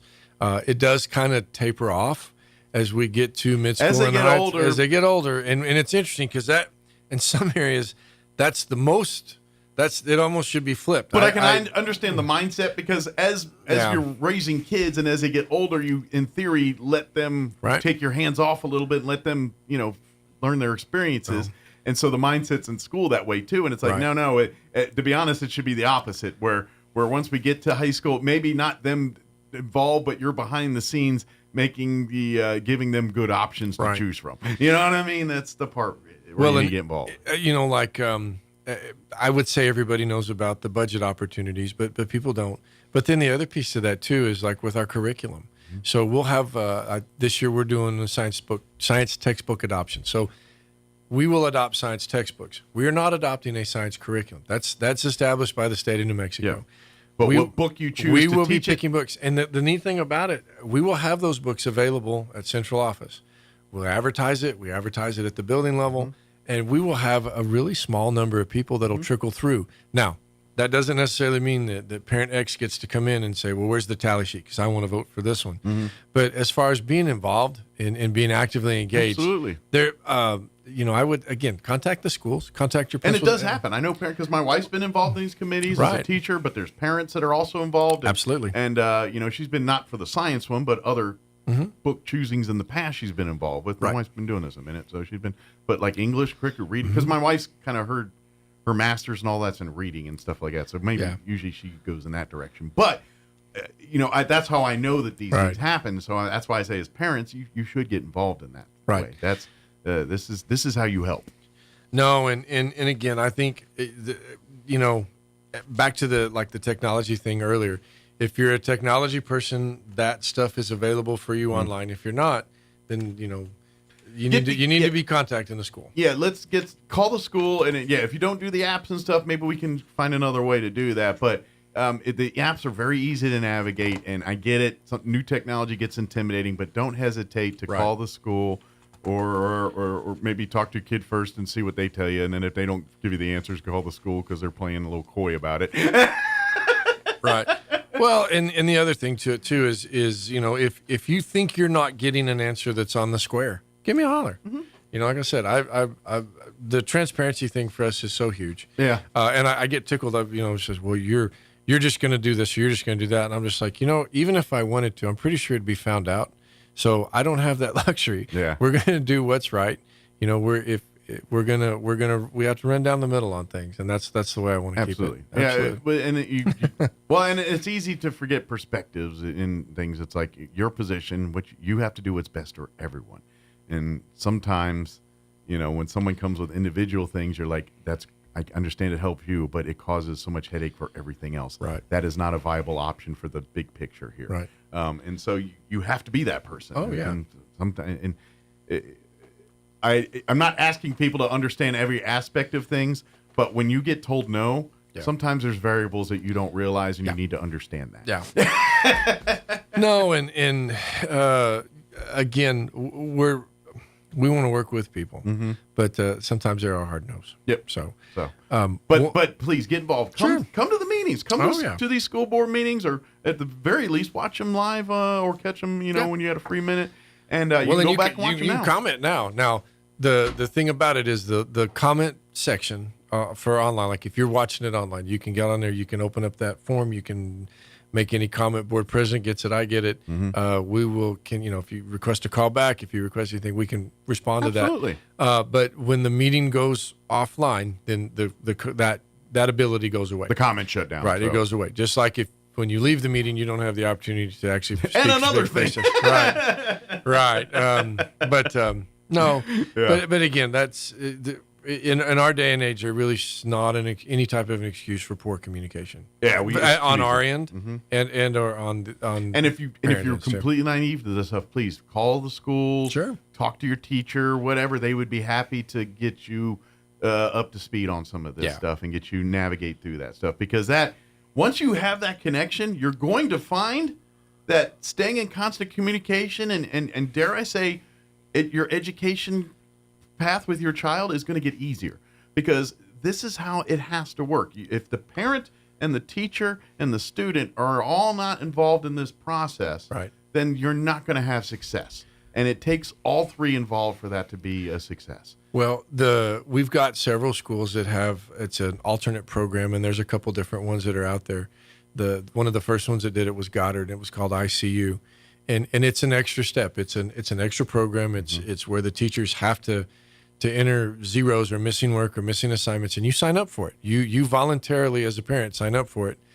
But what happens with that is I know immediately if my kid doesn't turn something in. But I also know immediately when he does turn it in. I mean, the feedback that we've gotten off of those different programs, and granted, it's a heavier lift for the teachers that they're willing to do, knowing that when it's all said and done. I mean, again, our goal is not to fail. Our goal is to get them through and get them successful. Sure. But I also would say, just from my wife's perspective, it's a heavier lift for the teachers maybe in the beginning. Yes. But at the end of the day, I think it's an easier flow and process for the teacher. So, there may be more manual labor involved at first, but your end result's way better, and can be. The overall flow will get easier. Well, I know, because I just know the sometimes the communication between teacher and parent, there's a lot of disconnect there, and when there's constant communication, there's less disconnect. Well, I think the key for me is we can communicate without being argumentative. And just because I tell you that, there's no easy way to tell you that they didn't turn something in. They didn't turn it in. And immediately the defense mechanisms kick up. And that's not the case. It's, you wanted to know whenever they didn't turn in an assignment, and I just gave you that they didn't. Now we need to address it. If you'd like to ask them what they're going to tell you why they didn't turn it in, feel free. If you want to ask me why you think I didn't, or I think that they didn't turn it in, I can give you that answer too. Sure. And we can discuss. And that hasn't changed years. Well, and it's never going to change, because when it comes to your kids, they're that's how it is. They're the best. They're yours. They're everything else, and sometimes it's hard to unfathom that your kid may screw it up here. And we have how much time left? I don't know. It's a hard pill to swallow, and you're kind of like, yeah. But sometimes that conversation needs to be had. Well, and I will throw the other one out there too.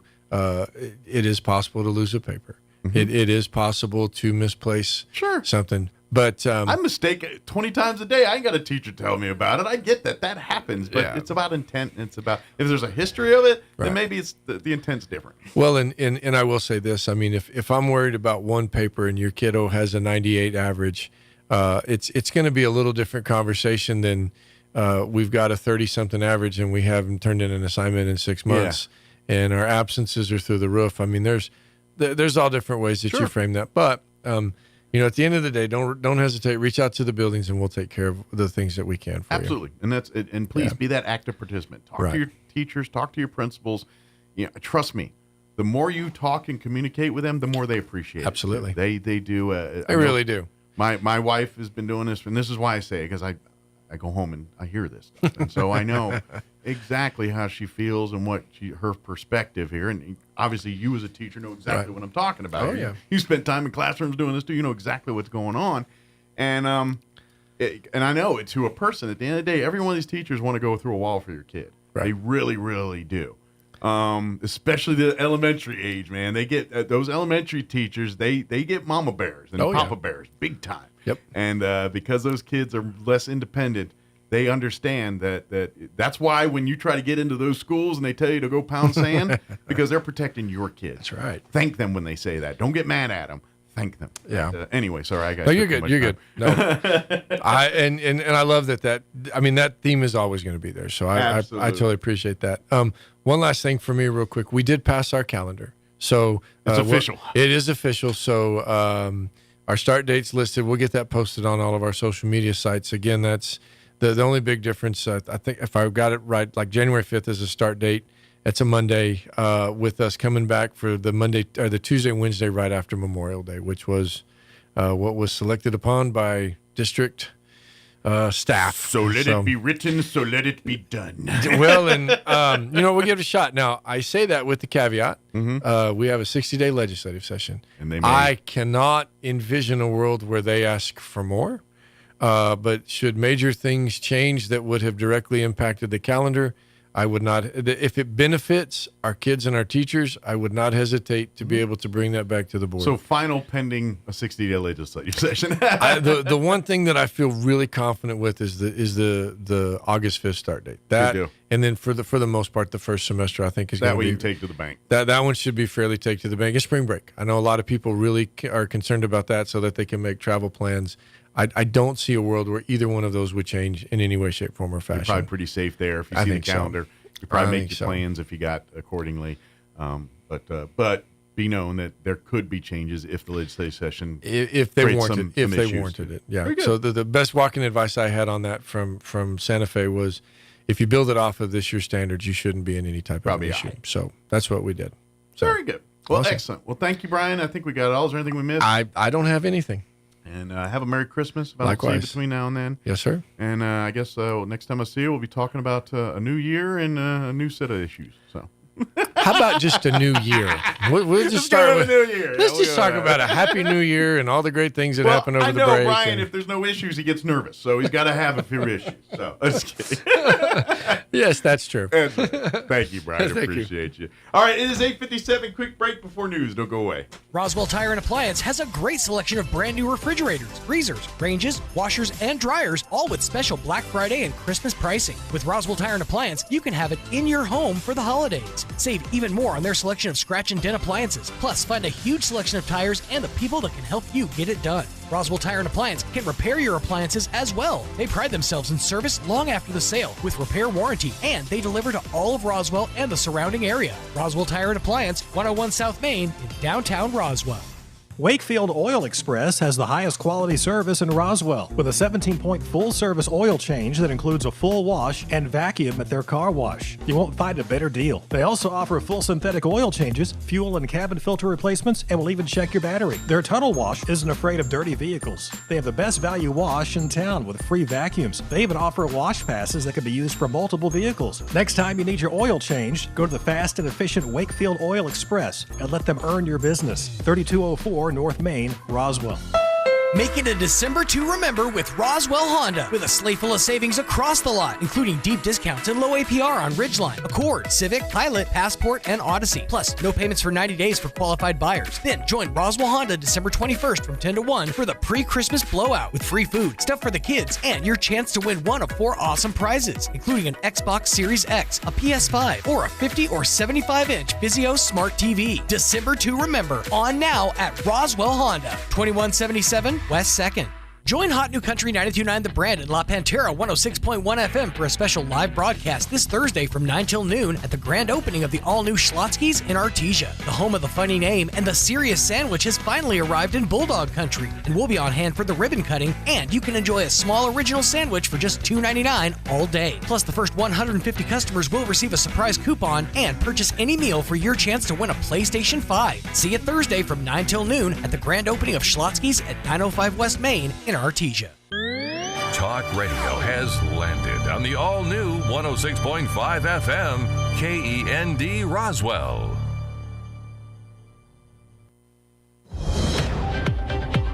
News this hour from townhall.com. I'm Greg Clugston in Washington. A U.S. intelligence assessment has concluded that Russia may use its lethal new intermediate-range ballistic missile against Ukraine again in coming days. That's according to a U.S. official who was speaking earlier this morning. Firefighters in Southern California have yet to contain much of the Franklin fire that's burning west of L.A. They hope to gain the upper hand once the strong Santa Ana winds die down. City of Malibu spokesman Matt Meyerhoff says it's too soon to know the extent of the damage. We don't yet have any confirmation on exact levels of damage or total destruction of homes or other structures. We just don't know that. But it is certain that some number of homes are definitely going to be badly damaged. Audio courtesy of ABC 7 Los Angeles. Some 20,000 residents have evacuated their homes. The man accused of killing United Healthcare's CEO had to be restrained by sheriff officials as he entered a Pennsylvania courtroom. Luigi, let's do it. And it's completely out of touch. And it's an insult to the intelligence of the American people. It's a lived experience. At a brief hearing yesterday, Luigi Mangioni's defense lawyer said his client objects to being extradited to New York for trial. He was denied bail after prosecutors said the 26-year-old suspect was too dangerous to be released. Inflation remains a reality. The Labor Department says consumer prices rose 2.7% in November from a year earlier. Next week, the Federal Reserve meets to decide on interest rates. Analysts don't think the uptick in prices will be enough to discourage the Fed from cutting its key interest rate. A check on Wall Street at this hour, the Nasdaq is ahead 251 points. More on these stories at townhall.com. Everybody wants cheap airfare, but where do you find it? You call low-cost airlines. Their prices are direct from the airlines, and they're so low you can't find these fares published anywhere. They specialize in cheap flights, discount hotel rooms, cheap car rental rates, and great package deals anywhere around the world. Wherever you want to go, they can help you get there cheaply and with a best price guarantee. If you want the lowest prices on your airline tickets or other travel services, call now. That's right, call. That's the only way to get these rates. Experts are standing by 24/7 to get you the cheapest airfare and hotel rates available. So don't wait. Call right now for the lowest travel prices anywhere and for great last-minute travel deals too. Call 866-755-5300. That's 866-755-5300. Again, that's 866-755-5300. Call us right now. The House has advanced the annual defense policy bill, teeing up the mammoth measure for a final vote later this week. The chamber voted 211 to 207 along party lines to adopt the rule for the sprawling bill, formally opening debate in the chamber. Before the vote, Speaker Mike Johnson outlined the GOP's intent for the press. The safety and security of the American people is our top priority. Johnson said the bill will have a positive effect. This year's NDAA ensures our military has the resources and the capabilities needed to remain the most powerful fighting force on the planet. The House is expected to vote on final passage this week, which will require a majority support in the chamber, before sending the legislation to the Senate ahead of the end-of-the-year deadline. Bernie Bennett in Washington. President Biden says he was stupid not to put his own name on pandemic relief checks in 2021 like Donald Trump had done in 2020. He says Trump likely got credit for helping people out through this simple, effective act of branding. News and analysis at townhall.com. Donald Trump is promising expedited federal permits for energy projects and other construction that's worth more than $1 billion. Unlike other Trump plans, this idea is likely to run into regulatory and legislative hurdles. One of them is a landmark law that requires federal agencies to consider the environmental impact before deciding on major projects. Environmental groups call the plan a clear violation of the National Environmental Policy Act. Correspondent Jeremy House reporting. Albertsons is giving up on its merger with Kroger, and it's suing the grocery chain, saying it didn't do enough to secure regulatory approval for the multi-billion-dollar agreement. New Jersey's governor is telling residents that dozens of drone sightings across the state in recent weeks don't appear to pose a public safety concern. The FBI has been investigating the nighttime drone flights. More on these stories at townhall.com.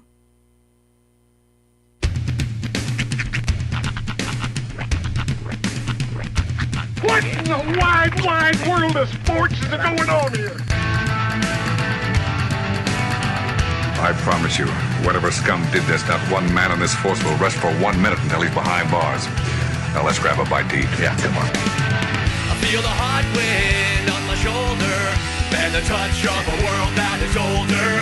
I hit the switch and check the number. I leave it on and then I slumber.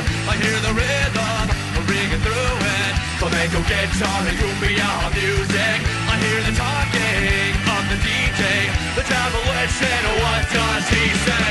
I'm on a Mexican radio. I'm on a Mexican radio. Broadcasting live from high atop the J.P. White Building in downtown Roswell, New Mexico. It's Mornings with Mike Winters on 106.5 Roswell's Talk FM. Is that what I sound like when I talk? Now, here's your host, Mike Winters. And good morning. It is 6 minutes after 9 o'clock. Welcome. Hour number 3. Crazy pianos. Morning, Mike Winters, right here on 106.5 Roswell's Talk FM. Sorry, I get to pick up. I was like, where are we? My pick up. This is the Ozempic. No, is that does it give you those? Yeah, this is like yesterday. To be honest, I didn't say nothing to nobody. I was sick as a dog. Really? I threw up like 3 times yesterday. I was having a bad day. Oh man. And today I got these bubble gut things, and that's it usually. And by today, but when I get to talking or get into the thing, and then it starts, so I apologize. Mm-hmm. It was doing this. Well, it really does rear its head sometimes. Some weeks it kicks my butt, and some weeks it doesn't. So I wonder, and this is something I've posited before. Do you think that some weeks are like placebo weeks? Like how birth control works is when you're taking birth control, that most of them are, just sugar pills essentially, but the ones that matter they're given on a specific set of days. I don't know how they could do that because I take an injection from the same shot. Sure. So it's got liquid in it. And if I take one, how is it discern the fake liquid from the? It's all. I don't know. I'm not sure. I don't think it is. It just feels like because I think it just reacts differently to me sometimes. There's an episode it's probably based on what I eat or do something like that too. There's an episode of the TV show Archer where Archer he finds out he has cancer, so he goes on chemo.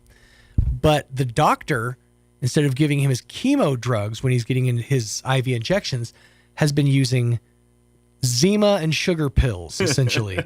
Was injecting him with placebo. Yeah. And they're like, have you wondered why you've been feeling so great? He's like, well, give me what I need. And they finally gave him the chemo, and it wrecks him. And he's just throwing up constantly. He doesn't want to move. And then he starts, going on medicinal marijuana because that takes away the nausea. And it just becomes, it's a whole spiral downward. But that's the reason I'm in my head, I'm like, I wonder if some weeks they just give you either like a lower dose or like a fake dose. Because it doesn't seem to affect you. If I wasn't the one injecting me with the same pen each time. Like I literally get the pen each month, and then it usually has 4 or 5 doses in it, and then, and I take the once weekly, and then it's empty. I get a new pen. Okay, so it's exactly the same thing as if I gave you a revolver with 3 bullets in it. Right. You're going to take a shot and 2 blanks, but it's going to still look like it's shot. But I don't know how they could physically do that because it's all one. It's not like 2 different ports. It's one vat that all this liquid's sitting in, and I'm literally just pushing it through the needle, so it's the same every time. Then maybe the pen itself is metered to where maybe every 3rd dose it doesn't hit you as hard, or it hits you harder. But then I set the dosage. Well, the reason I ask is it seems like some weeks you're like, skippity-doo-dah, zippity-day, and it looks like the most amazing thing in the world. And then some weeks it just wrecks you. It does. And it's so confusing. And to be honest, the time frame is not consistent. Like I always try to pick, so I generally take it on Saturdays. That gives me the Sunday to feel bad, and hopefully by Monday. And then some days it works just like that. And then other days I feel fine Sunday, I feel fine Monday, and then Tuesday it drops like a hammer. Then other days it's Monday that drops. And then there's days where some days I just get a little heartburn, and then I'm good to go. It's just, and I think part of it maybe I consumed some meals I shouldn't have been eating, or maybe I did at a wrong time, or maybe the time I gave myself the shot went the thing. There could be other variables. Now there's the other question. Another question is, after you take because you do it every week, right? So you do your shot for, let's say, last week. How did that affect you at actual Thanksgiving dinner? Like, did that affect your appetite at all? Did it To be honest, no, because I take the shots on Saturday. Right. And usually by Thursday and Friday, You're I kind of don't back to normal. feeling those symptoms. I'm usually feeling. Now I will tell you this: my appetite desire is not the same. Your satiety was lower. Like I can literally, I ate 1 plate of Thanksgiving and I was done. I was like, no, I'm not doing the 4 o'clock thing. By 8 o'clock, I threw a little bit more turkey on and ate that. But did you go in with that famishism? Because I know that people with Ozempic, they have a tendency to, at least from what I've been told, you're not hungry at all until you want nothing but everything, and then you. I have had those moments, and to be honest, most of the time I'm not hungry. Sometimes I have to eat because someone said you haven't eaten all day, and I'm like, oh, I should eat, because I don't sometimes feel hunger. Right. And even before I started doing Ozempic, I was not a morning eater. I generally don't eat food till noon. And I know that's not the best, but that's just. But do you have the opposite? Do you ever feel the opposite? Like you're like, I'm fine, I don't need any food, and then all of a sudden I have to eat right now. Rarely, but it has. Like that. Remember that one time I told you about the Jersey Mike's and I got the thing? That was one of those moments. I was hungry. Fair enough. And I said, "Give me that large," and I killed it. Give me that large. It hurt me, but it killed it. So I do not often, but once in a while I will have that thing. Most of the time I'm usually not hungry. And everyone's like, "You eating today?" No, I haven't eaten today. You should eat. The main takeaway from that is I think I'm going to get a cheesesteak today. That's my main takeaway from anything was just said. So I apologize. That's why I do those burp things. Oh yeah. It's just when I get to talking, and then if I drank some water sometimes, and then it's just you're the one who's on it consistently that I'm the closest to, so it's it's the case study almost. I get to kind of watch what happens and the transformation. Well, and my wife is also on it, and sometimes we share. I'll feel something, and she goes, "Yeah, I'm having the exact same thing going on right now." Do you ever get sympathy Ozempic snarls? I don't know. You feel her nausea? Maybe, but I just think we're both experiencing it because we take it the same day. We both take it. I usually take mine at night. She takes hers during the day. So. You guys should step it up a little bit. Make it more romantic. Cross arms. Kind of like the lady in the tramp with the spaghetti. You do that with the champagne glass. Like a wedding toast. Yeah, cross needles and then. I'll shoot in your gut. You shoot mine. 'Cause that's where you put it. You put it in your belly. I grab a piece of fat right here and shot right in. That's It's a little needle. It's like EpiPen style. It's my needle is about, I'm going to say the length of your fingernail. Okay. Maybe what's that? Half inch? Maybe. Yeah. Maybe. Size queen. Yeah. Maybe not even a half inch. I don't know. Yeah. It's about where like an EpiPen or like one of those would be. Yeah. But let me give you the rundown for this. And by the way, my computer, that was another thing. I thought my monitor went out. I was sitting here talking with Brian, and all of a sudden my monitor just started flashing. Really? And going. Matter of fact, I took a video because I just sent it to Gene.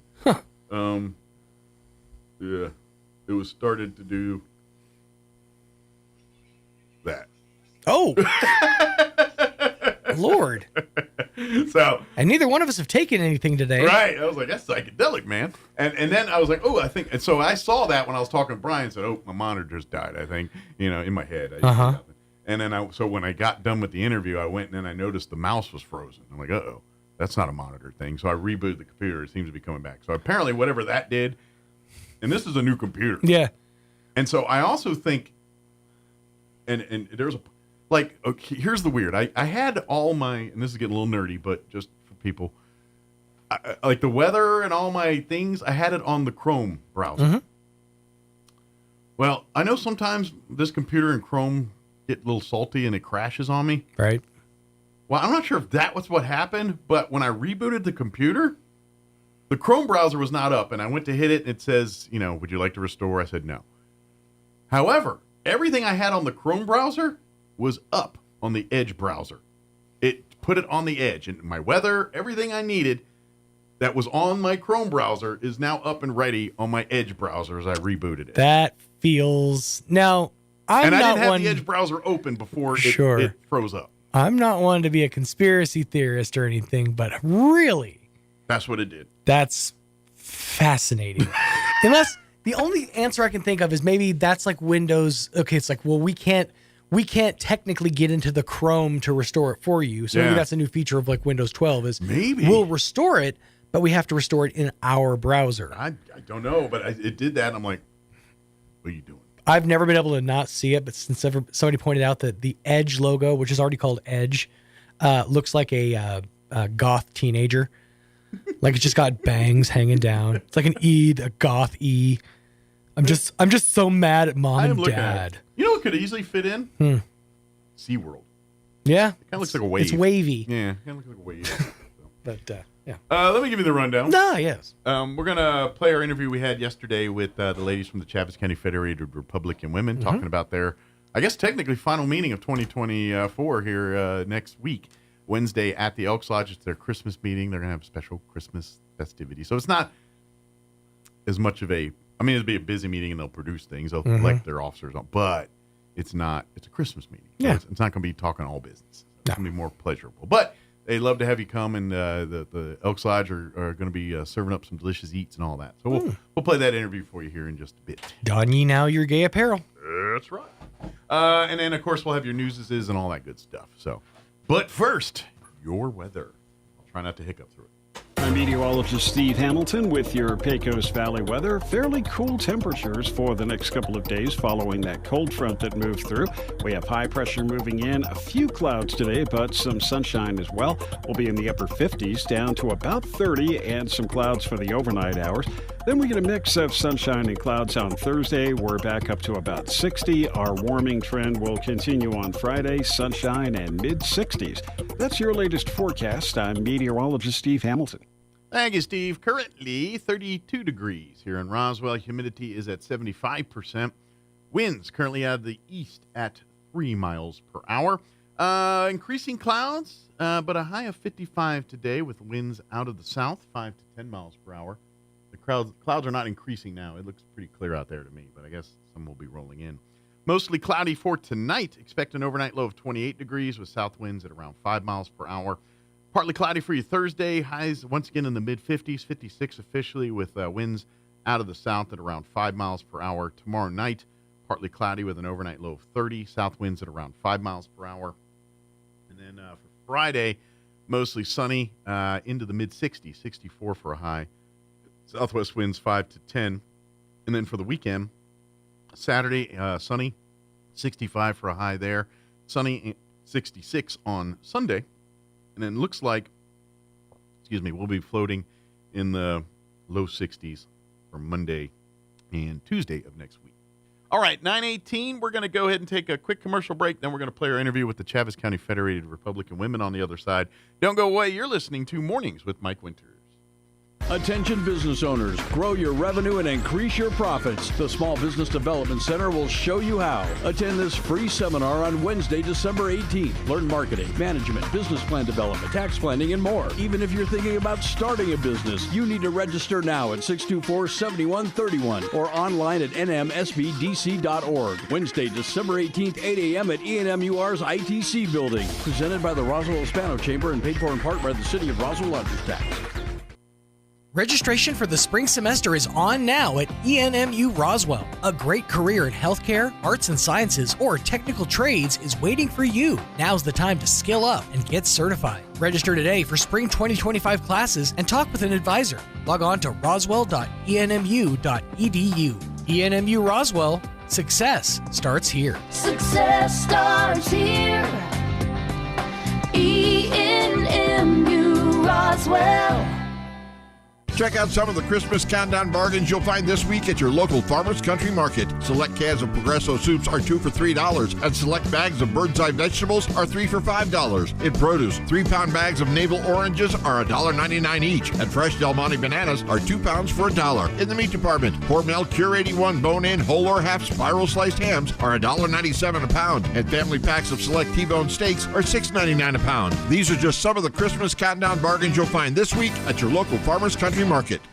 KC Light Tower is proud to partner with the Pena Project in ringing in the new year with Mark Chestnut. New Year's Eve from 6 p.m. to midnight at the Artesia Country Club. Come get drinks, food, and socialize before the concert starts at 9. In a combined effort with Royal Services LLC of Artesia, the Pena Project is here to offset some of the costs associated with the passing of a loved one. All money from this event goes towards the Pena Project, who helps cover the costs of funerals of unexpected deaths. KC Light Tower's professional mechanics are always out in the field and are Deutsch certified. KCLT is there to make sure your site is ready when you are and can certify your man lift and forklift operators on your site or on our yards. Save KCLT in your contacts. 575-308-8647. Surface rental equipment all in one place.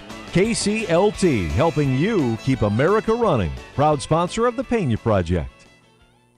This holiday season, Artesia General Hospital is here to help you stay healthy and enjoy the moments that matter most. Whether it's a routine visit or something unexpected, our caring team is here for you every step of the way, because nothing should keep you from celebrating with the ones you love. Visit artesiageneral.com to see how we can support your health and happiness. From all of us at Artesia General Hospital, happy holidays. Have you experienced the Valley Cafe yet? It's much more than lunch or dinner. It's an experience. Chef Anthony Noble is a nominated Chef of the Year and manager with a 4.9 out of 5 kitchen cleanliness rating and a 4.8 out of 5 most love rating. It's time for you to experience the difference that so many others already have at the Valley Cafe. Visit for lunch or dinner at 801 West Brasher, the Orange Building across from Church on the Move in Roswell. And save the Valley Cafe in your contacts. 575-755-EATS. 575-755-3287. Don't forget, we can cater your event too, and a portion of our proceeds go to the Dream Center in Roswell. Here's a Mornings with Mike Winters fun fact. Did you know you share your birthday with at least 9 million other people in the world? Your birthday isn't feeling so special now, is it? Here's Mike Winters.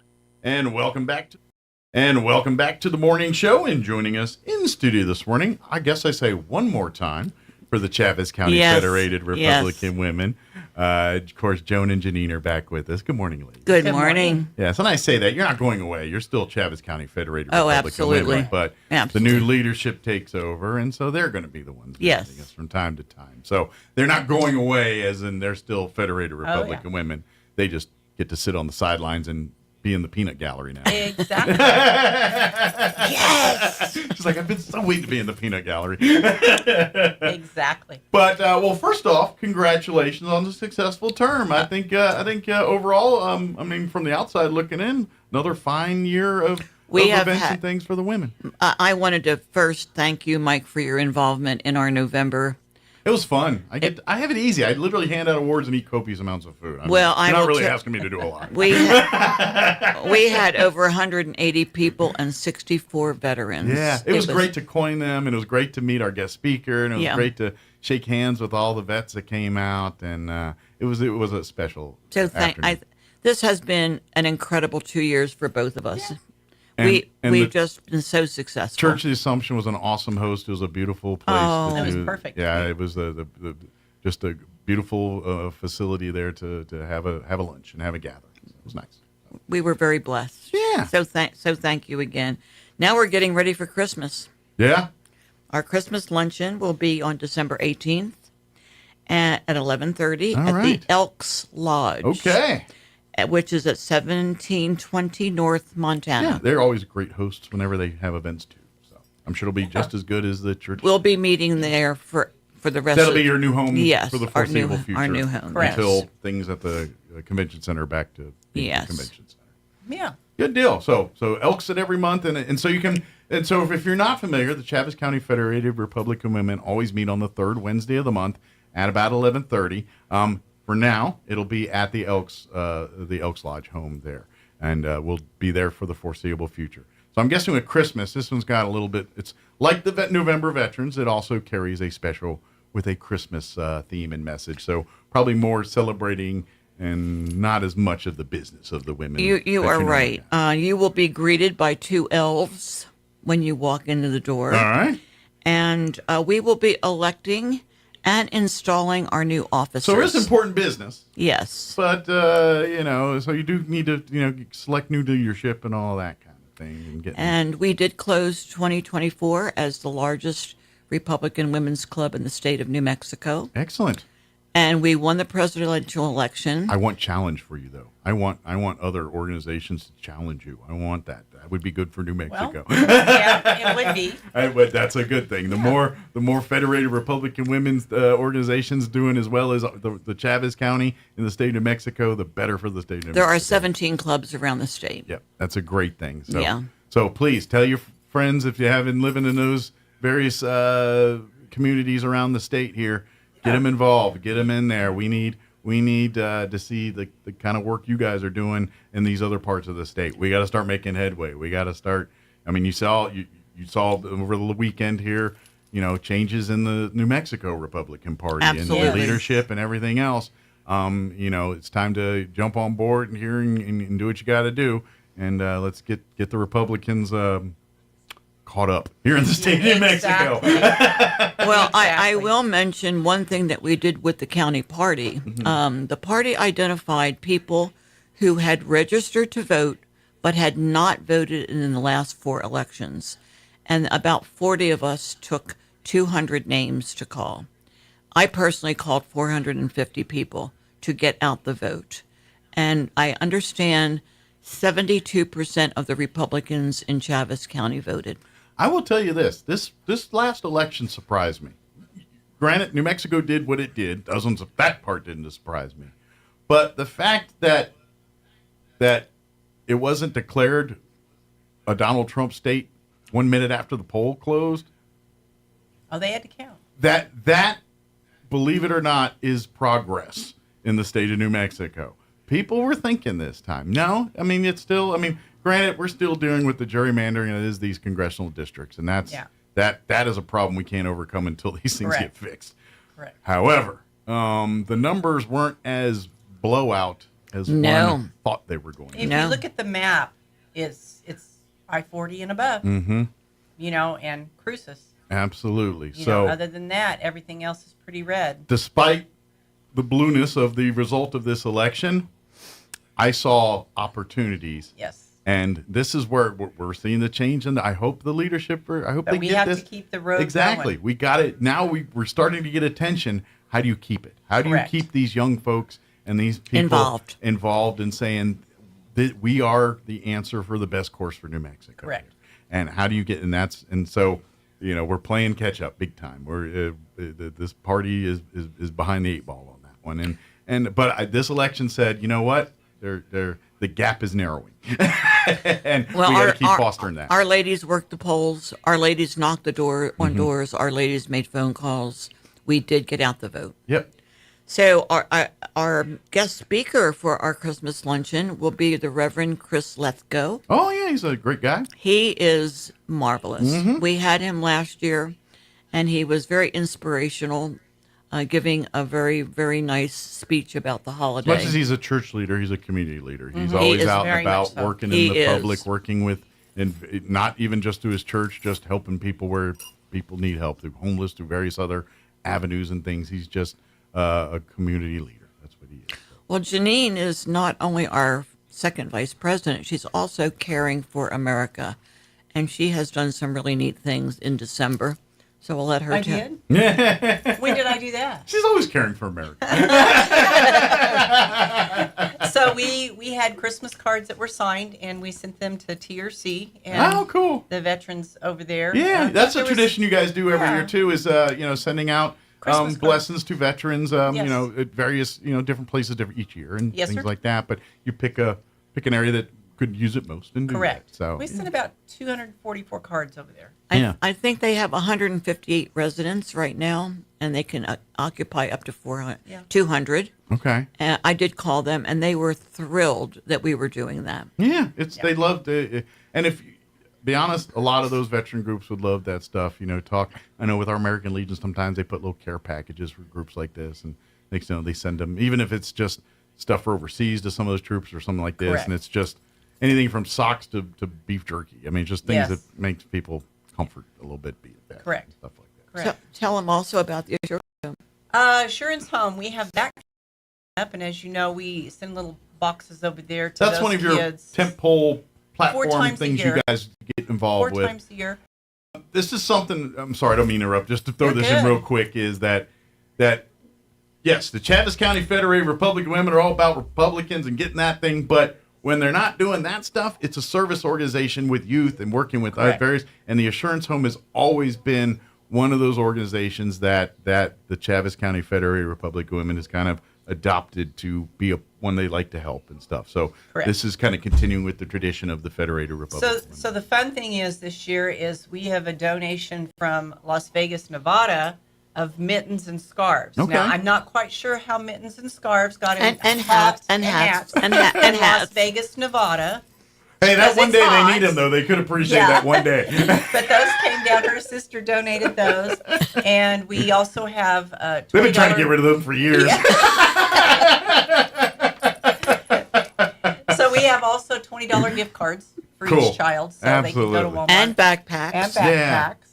And we'll do some fun treats. Yeah, lots of candy and Make goodies kids and feel the stuff. season, the holiday this season. Kids are kids. And the Assurance Home is such a good like if you've never been to the Assurance Home, every person in Roswell should at least go check it out. Oh, it's incredible. Obviously, there's security reasons. There's no go barging in there, but you know what I mean. If you get a chance, it literally is an oasis in Roswell. Correct. It's this whole like park community area, the grass. It's really this quiet space where these kids can learn and it's this just Become a part of society. It's just a very like laid back environment. The cabins, the benches, the horses. Yeah, but at the same time, they push the envelope because they're making them climb poles and doing Yes. pushing those on. But it's all in this It's common sense Zen space. stuff. You know what I mean? It's just Common sense. Yeah, and it's just and taking these kids that probably have gone from 100 mile an hour dealing with the world and not having a foundation of anything, and they start to They have see responsibility now. Yeah. And that's the key. For kids that basically never got a foundation through the way channels most of us get it, the Assurance Home puts that there Correct. and they do it through this amazing way that they do it. And there's a reason why you guys get involved. It's because that is probably one of the best programs out there that you see such great results. And, Correct. Well, I'll tell you how we got involved. In 2010, we moved to Roswell, my husband and I, Mhm. and Hudson was asked to serve on that board. Okay. And I became president in 2011. And he said, honey, you have got to get involved with this group. This is the most well-oiled machine I have ever served on as a board. Ron Malone does an incredible job. And you see the rewards firsthand. Yes. I mean, sometimes it's hard to see that the forest from the trees and all that. With the Assurance Home, you're literally seeing it right in front of you, seeing these kids, and you're seeing them when they come in, and you see when they leave, and they're not the same person, and you're seeing, that you put your stank on them a little bit, and you get to see how the world works, and these kids that, quite frankly, probably were destined for, unless they get lucky, they just weren't dealt the set, or now they got a skill set, they've got the tools, and whatever they decide to do, they've got a foothold on how to do that. Yeah. And that's what the Assurance Home does. They're incredible. Mm-hmm. Absolutely. And they're at full capacity, which is 20 residents right now. Well, getting back to our Christmas luncheon, Janine will be decorating for that luncheon. All right. Always. And she will let you know what we're having to eat. Catered by the Elks Lodge. Okay. Okay. Mexican buffet. Okay. Red meat enchiladas, beans, rice, lettuce, tomatoes, dessert, iced tea, and water. I always feel like, because some people like to do the turkey route and everything, but a lot of people are like, no, that's too on the heels of Thanksgiving and Christmas. And so I think the second best, because I grew up, I always go ham, because I'm like, all right, we had turkey for Thanksgiving, I'll go ham.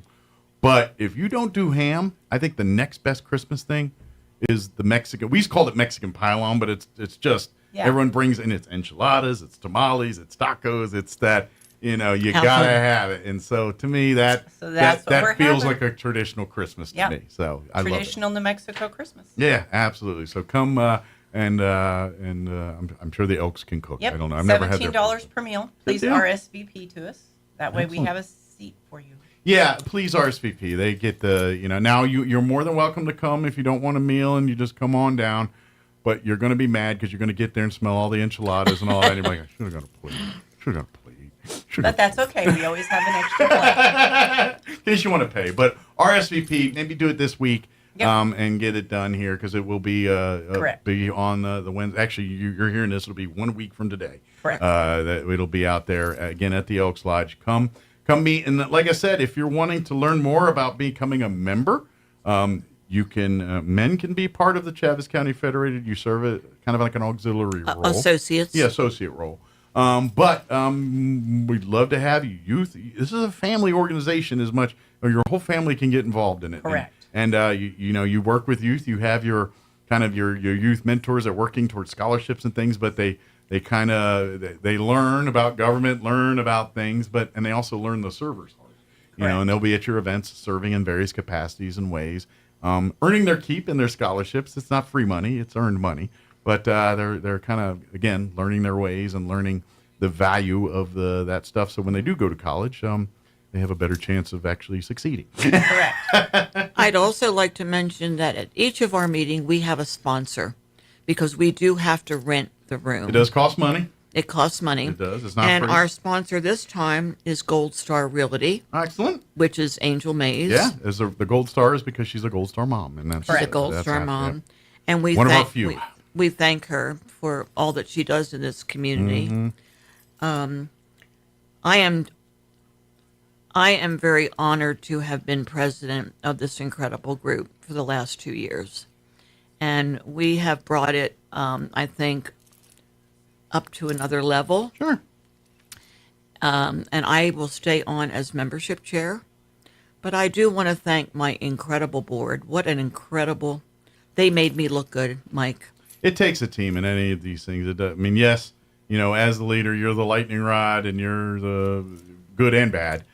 But at the same time, without the support, those people, it just doesn't happen. And that's really what this, and it's the same, before you and coming after you. The new president is going to look good too. And you know why? Because the support staff she has is going to make sure that happens. Plus, we have an incredible, supportive, and loyal membership, men and women. And they, as you saw, they come to our meeting. Yeah.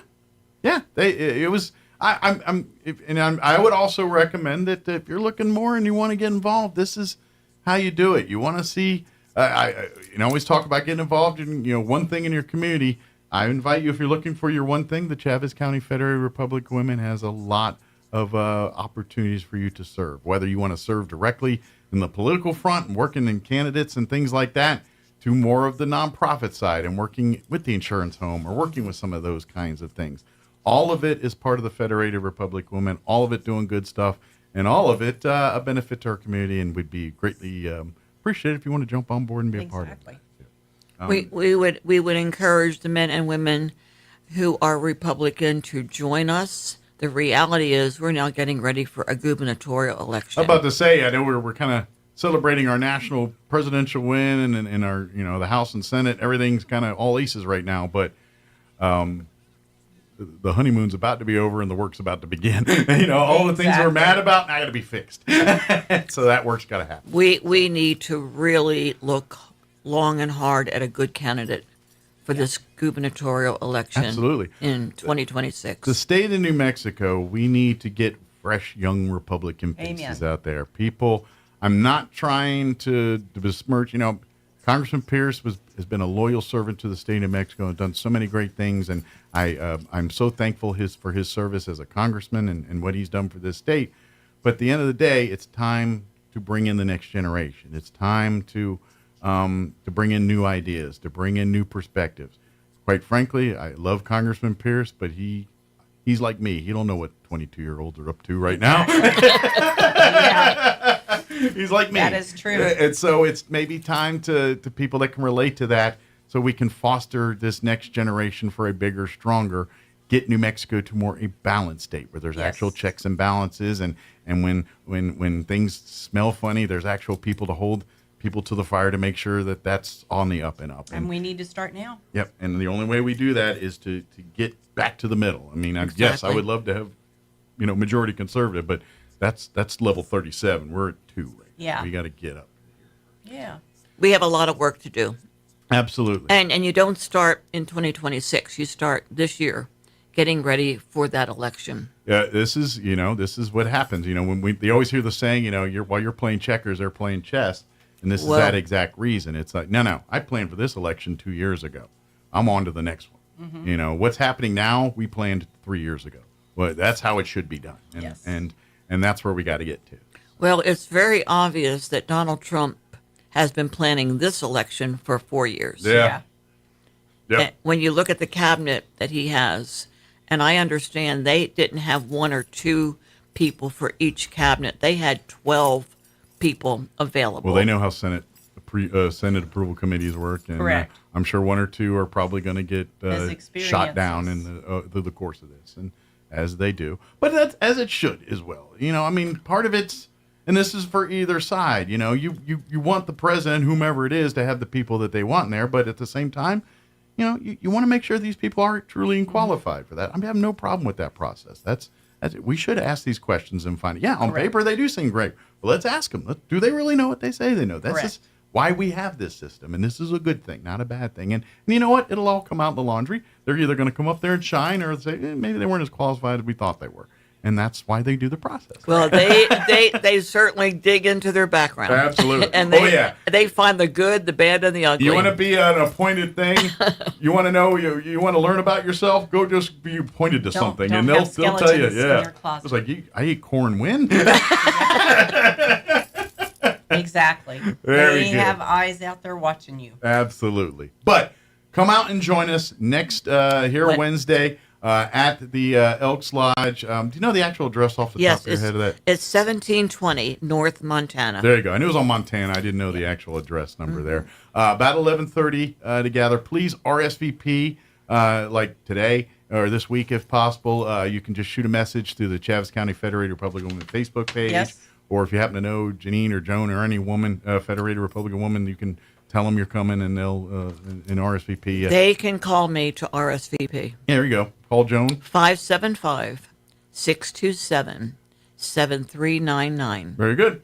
Call me and I'll make your lunch reservation. There you go. And then all you got to do is come on down here about 11:30 next Wednesday to the Elks Lodge and come celebrate Christmas with the Chaves County Federated Republican Women. Mike, I want to thank you for allowing us to have this time for the last 4 Anytime. years. And I know you're not going to be visiting me next year, but if you do pop in from time to time, that'd be nice. We will pop in from time to time. Same to you. You need to pop into our. We would love to have you anytime. I'd love to come in. I love coming and visiting. Well, my work schedule doesn't always let me leave this place, and that's what happens. I get understood. I'm like the hermit. we'll give you notice. How's that? You ever seen the bad movie Waterworld back in the day? And that was horrible. You know that guy that was stuck in the Exxon Valdez tank that had to check the levels of the oil, and they'd open up and they'd spit. That was me. That's me. And finally, thing blows up. Like, oh, thank God. That's me. That was a Kevin Costner movie. It was. Yeah. I just watched it a month ago. That was a long time ago. Yeah, it was on TV like a month ago. And I had to turn on and watch it. Yeah. And crazy. By the way, the references, the whole Exxon, it doesn't hold up. It's a lot of anyway. Thank you, ladies. Thank you. Merry Christmas to you both. And we look forward to a big, bright, and even better 2025. Absolutely. Amen. Thank you. Thank you. Thank you. Now facing formal criminal charges after a Friday night crash that injured a pedestrian in Roswell. 35-year-old Gregorio Varela is accused of leaving the scene of an accident and for failing to give immediate notice. The crash in the 1700 block of Old Dexter Highway happened about 7 Friday night. Police reports indicate Varela struck the pedestrian as he drove northbound, leaving the man lying at the side of the road even after returning to the accident scene. After calling a female acquaintance, the report says he finally reported the accident about 20 minutes later. The Eddy County Sheriff's Office is starting a new IGNITE program involving jail inmates. IGNITE stands for Inmate Growth Naturally and Intentionally Through Education. The program was founded in 2020 and has been endorsed by the National Sheriff's Association. Sheriff Mark Cage has been working to bring the program here for about a year. Eddy County will be the 20th agency in the U.S. to adopt the IGNITE programming. You're up to date. I'm Jared Sorello. The Sean Hannity Morning Minute. This guy had 42 run-ins with the police. You want to talk about the biggest failure in all of this? Government failure at the highest level. This is what defund, dismantle, no bail laws, letting people out, not institutionalizing people that are obviously very, very unhealthy and not doing well. So the Black Lives Matter leader calling America a racist effing country in the wake of all of this, and that the KKK gets another victory. Al Sharpton couldn't resist jumping in here, condemning the jury's decision. But Reverend Al, will somebody ask Reverend Al if he bothered to follow the case? Does he think that the African-American woman that testified in this case was racist? From coast to coast, from sea to shining sea, it's the Sean Hannity Show. Blinds.com's Cyber Monday Last Chance is happening right now. Don't miss out. Up to 45% off site-wide, plus free professional measure. Now, avoid the home renovation overwhelm and nightmare.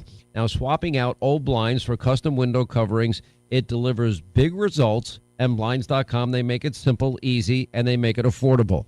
With Blinds.com, you shop online, you don't sacrifice quality, style, or service, and a Blinds.com professional expert available to help you make the perfect selection on your schedule. They handle everything from measuring to installation. As a matter of fact, you can get your whole home installed for one low cost. Anyway, don't miss Blinds.com's Cyber Monday Last Chance going on right now. Save up to 45% off site-wide, plus get free professional measure only for a limited time. Blinds.com, 45% off site-wide, free measure today, and check it out now. Blinds.com. Rules and restrictions may apply. With your Cowboys Report, I'm Christy Scales. Mike McCarthy shares the long-term prognosis for the injured linebacker DeMarvion Overshown right after this. This is Micah Parsons from the Dallas Cowboys, teaming up with SWBC. Whether I'm buying a home, looking for a PEO to take care of my HR and payroll needs, or giving my employees the benefits they deserve, I'm turning to SWBC. From personalized home loans to a team of experts to help grow your business, SWBC is your partner. Visit SWBC.com to learn more. SWBC Mortgage Corporation, NMLS number 9741, an equal housing lender. Cowboys Nation is big because everything's bigger in Texas. And Reliant has the energy to power it all. From home field advantage to home sweet home, Reliant has Dallas Cowboys fans all across the Lone Star State covered for every electric moment this season and beyond. Reliant, proud to be the official energy provider of your Dallas Cowboys. Reliant, PUCT number 10007. Linebacker DeMarvion Overshone, the shining young star of the Cowboys defense, suffered a torn ACL, MCL, and PCL in his right knee in Monday night's loss to the Bengals. Yesterday, head coach Mike McCarthy confirmed the severity of the injury. DeMarvion's getting ready to have a big surgery in front of him, and definitely, I mean, you could feel it on the sidelines, and just being on the field, part of the exam, I knew it was serious. Obviously, his physical and football talent speaks for itself, but he's just such a bright light. Got a great infectious personality, tough young man. We're definitely going to miss him, but he's got a long road to rehab in front of him. So he'll obviously be loved and supported every step of the way. Coach also noted DeMarvion would likely miss all of next season as well. Rookie Maris Leofau will step in for DeMarvion when the Cowboys take on the Panthers in Carolina this Sunday. With your Cowboys Report, I'm Christy Scales. I'm meteorologist Steve Hamilton with your Pecos Valley weather. Fairly cool temperatures for the next couple of days following that cold front that moved through. We have high pressure moving in, a few clouds today, but some sunshine as well. We'll be in the upper 50s down to about 30 and some clouds for the overnight hours. Then we get a mix of sunshine and clouds on Thursday. We're back up to about 60. Our warming trend will continue on Friday, sunshine and mid-60s. That's your latest forecast. I'm meteorologist Steve Hamilton. With the Wall Street Business Report, I'm Greg Clugston. Inflation moved slightly higher last month, fueled by more expensive used cars, hotel rooms, and groceries. It's the latest sign that some price pressures remain elevated. The Labor Department says consumer prices rose 2.7% in November, up from a yearly figure of 2.6% in October. Excluding volatile food and energy costs, so-called core prices increased 3.3%, the same as in the previous month. The November inflation figures are the final major piece of data that Federal Reserve officials will consider before they meet next week to decide on interest rates. Correspondent Jeremy House. Macy's is reporting a decline in profits and sales for its third quarter. Same-store sales fell more than 1%, and the company lowered its full-year profit guidance. For the Wall Street Business Report, I'm Greg Clugston. What made Roswell Hyundai the #1 used car dealership in southeastern New Mexico for 2023? Great selection, great savings, and great people. Roswell Hyundai has an amazing selection of makes, models, and model years to choose from. If you can't find it, Roswell Hyundai can get it. And Roswell Hyundai will take any trade. The experts at Roswell Hyundai will work with you to get you behind the wheel of your next dream ride. So, what makes Roswell Hyundai the #1 used car dealership in southeastern New Mexico? You do! Come check out the Used Car Supercenter only at Roswell Hyundai, 1909 West 2nd. The ultimate Wi-Fi experience is now available to you thanks to Smart Home Wi-Fi with Plateau. Get fiber-to-home technology 100 times faster than average household internet speed. Plateau has multiple plans and options to fit your family. With Fast, get true 100 megs per second download and upload speed. With Faster, get true 500 megs of download and upload speeds. And with Fastest, you get 1 gig. Learn more at plateautel.com. Get the speed you need with Plateau. Tried, true, trusted. Maybe your AC unit needs a little tender loving care. If you don't know where to turn, then you don't know Jack. In fact, they're downright funky. Let the boys at Fergie's Plumbing and Heating get your AC unit ice cold, just like some of my lady friends. Don't let any fool make you lose your cool. Fergie's Plumbing and Heating. If you don't know Fergie, then you don't know Jack. 632-2660. The Roswell Symphony Orchestra and the Way Way Off Broadway Theater Company present a classic Christmas story, Menottes, Amal, and the Night Visitors, Sunday, December 22nd, 2:30 p.m. at Pearson Auditorium in Roswell. Witness the story of one young boy's encounter with 3 very wise kings on their way to one very important birthday party. Get your tickets now online at roswellsymphony.org or at the door. Menottes, Amal, and the Night Visitors, Sunday, December 22nd, 2:30 p.m. at Pearson Auditorium in Roswell. At Anderson Bethany Funeral Home and Crematorium, we honor and pay tribute to the achievements of your loved one by celebrating the life you shared together. Anderson Bethany Funeral Home and Crematorium is compassionate and cares about our local community and the families we serve here in southeastern New Mexico. Locally owned and operated, we will be here to help you decide how to celebrate the bond you've shared and pay tribute to the unique individual you've lost. Visit us at 2609 South Main in Roswell or call 622-5888. If you're missing a tooth or several teeth, a dental implant may be the ultimate solution. Implants look and feel so much like real teeth that you probably forget you have an implant. Maupin & Brown Dentistry is one of New Mexico's most experienced implant providers, with literally thousands of implant patients who are absolutely delighted with the results. Call Maupin & Brown today for an evaluation. You'll be surprised how affordable implants can be. Maupin & Brown, your choice for experienced, state-of-the-art dentistry. Join Hot New Country 92.9 The Brand and La Pantera 106.1 FM for a special live broadcast this Thursday from 9 till noon at the grand opening of the all-new Schlotzsky's in Artesia. The home of the funny name and the serious sandwich has finally arrived in Bulldog Country, and we'll be on hand for the ribbon cutting, and you can enjoy a small original sandwich for just $2.99 all day. Plus, the first 150 customers will receive a surprise coupon and purchase any meal for your chance to win a PlayStation 5. See you Thursday from 9 till noon at the grand opening of Schlotzsky's at 905 West Main in Artesia.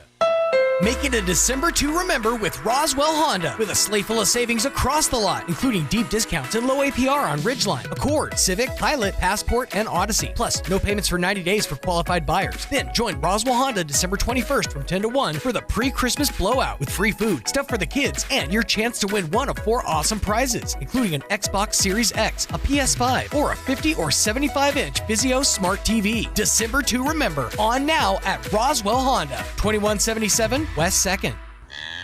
The weather is changing, and what is cooler than being at the Cow? Well, we can't think of anything. The Calico Cow Fabric and Gift Shop in Roswell is your authorized Brothers sewing machine dealer for Southeast New Mexico, and they're all on sale right now at the Calico Cow. New fabric styles for fall are here, and holiday and Christmas fabrics continue to arrive daily. If you're still stitched to your own machine and you just want a tune-up, call for in-house maintenance 575-639-2586. The Calico Cow Fabric and Gift Shop, 200 East College in Roswell. Want to know how? Come see the Cow. Find your path to a greater future with Eastern New Mexico University. If you're looking to take the next step in your higher education journey, both in person and online, Eastern New Mexico University is the place for you. ENMU is now accepting applications for spring 2025, so don't miss out on your opportunity to join more than 5,700 fellow Greyhounds on this exciting path to student success. For more information, visit enmu.edu. Eastern New Mexico University. Student success, that's what we're about. Here's a Mornings with Mike Winters fun fact. There are 293 ways to make change for $1. Try all 293 on the guy who keeps borrowing money from you. Here's Mike Winters. And good morning. It is 9:55. Hey, real quick, I meant to mention this earlier and completely got sidetracked and forgot to do this. Right now, Food Not Bombs, organization that helps feeding people that need and stuff right now, they, with the lack of the Gonzales Warming Center right now, they have no place to put folks to warm up during the homeless. So they're collecting sleeping bags and things like that and could really use those kinds of donations right now. Better yet, if you have a facility where we can maybe allow some folks to stay the night and get warmed up. If you have a building or someplace where we could do some of this stuff, please reach out to Food Not Bombs. I invite you to go find them on Facebook. Just go put Food Not Bombs, maybe Roswell, New Mexico in there, because it is a international organization, bigger, but there is the Roswell chapter that really grassroots that works on just getting food to people. And they take like restaurants and various people call and say, hey, we got extra food left over from our deal. Can you use it? And they go in and they set up and feed people. And that's what they do. But they're addressing the needs of the homeless. They've got a van that they're actually letting people sleep in and stuff to get out of the cold, like these last nights that we're dropping down to 20 degrees and all that stuff. So we're dealing. We got another one of those nights tonight. So please reach out to Food Not Bombs on Facebook if you've got the means to help out with blankets or sleeping bags, things that they can use to help give some of these folks so they can warm up a little bit. At least something. And better yet, if you've got a facility that you maybe can offer to allow people to come and get in off the cold for the night, things like that, please reach out to Food Not Bombs. Please do. They could desperately use it. They're just basically they're running out of some of the resources that have been available in the past, and so the need's not changed, and so they're just literally doing whatever they can with what they got to try to help as much as can. So if you have the ability to maybe donate some sleeping bags or donate some blankets, things like that to help keep some of these homeless folks warm, even if we can't get them into a shelter for the night, that's at least something. So if you can help out, please reach out. Food Not Bombs on Facebook. Just type in Food Not Bombs on Facebook. Maybe type in that Roswell, New Mexico, just so you don't accidentally end up in another page. But that way, and reach out and then ask. Say, hey, if you'd like to get involved and help out, they would love that. They're always looking for more volunteers, but they need these kind of blankets and sleeping bags right now, and like right now, because it's going to be another 20-plus degree night tonight. And so, Jocelyn, is there anything I'm missing on that you want to kind of add to? So we're trying to collect sleeping bags, blankets, sweatshirts, gloves, beanies, hand warmers. Anything to keep people warm. That'll keep. We're gonna, since we don't have a warming center this year, we're just basically gonna be handing them out when we serve food. But we did hand them out Monday and Tuesday. We were able to purchase them. But you handed out what you got. Right. And we were only able to purchase 13, but we handed them all out. Gotcha. So we definitely need. So please. The Food Not Bombs Facebook page, probably the quickest way to get a hold of Jocelyn or any of the folks there. Food Not Bombs Roswell on Facebook. You can also get a hold of Geneva with Many Hands. She's doing it too. So she's very much part of this, and very much, and it's all the same batch of people trying to do this, just help people. Yeah. So either way, you can get a hold of us, and we will pick them up or. However, remind me tomorrow morning the 7:00 hour, so I do it earlier. I meant to do it earlier, and I forgot and got sidetracked. But yes, because I'm going to put this ploy out. It's 20 degrees. It was 20 degrees last night, and we live in a community where we have nice things. People live. We can help. It's easy to donate a blanket or some socks or some. If you got it, go. If you have the means, go down to one of these big box stores and buy sleeping bags and blankets and make that donation if you can. That would be a huge benefit. And for a these folks. Coupon tip, I got them at Big Five. They are cheap. So if you're looking to shop, they got a sale on them. They have a sale for the mummy sleeping bags. Are $24. Wow. So and those are the kinds you probably want because those are designed to keep below 20 in those colder temps. So right. As a guy that camped once, I know. Thank you, Mike. Thank you. Well, remind me tomorrow so we can do it earlier here.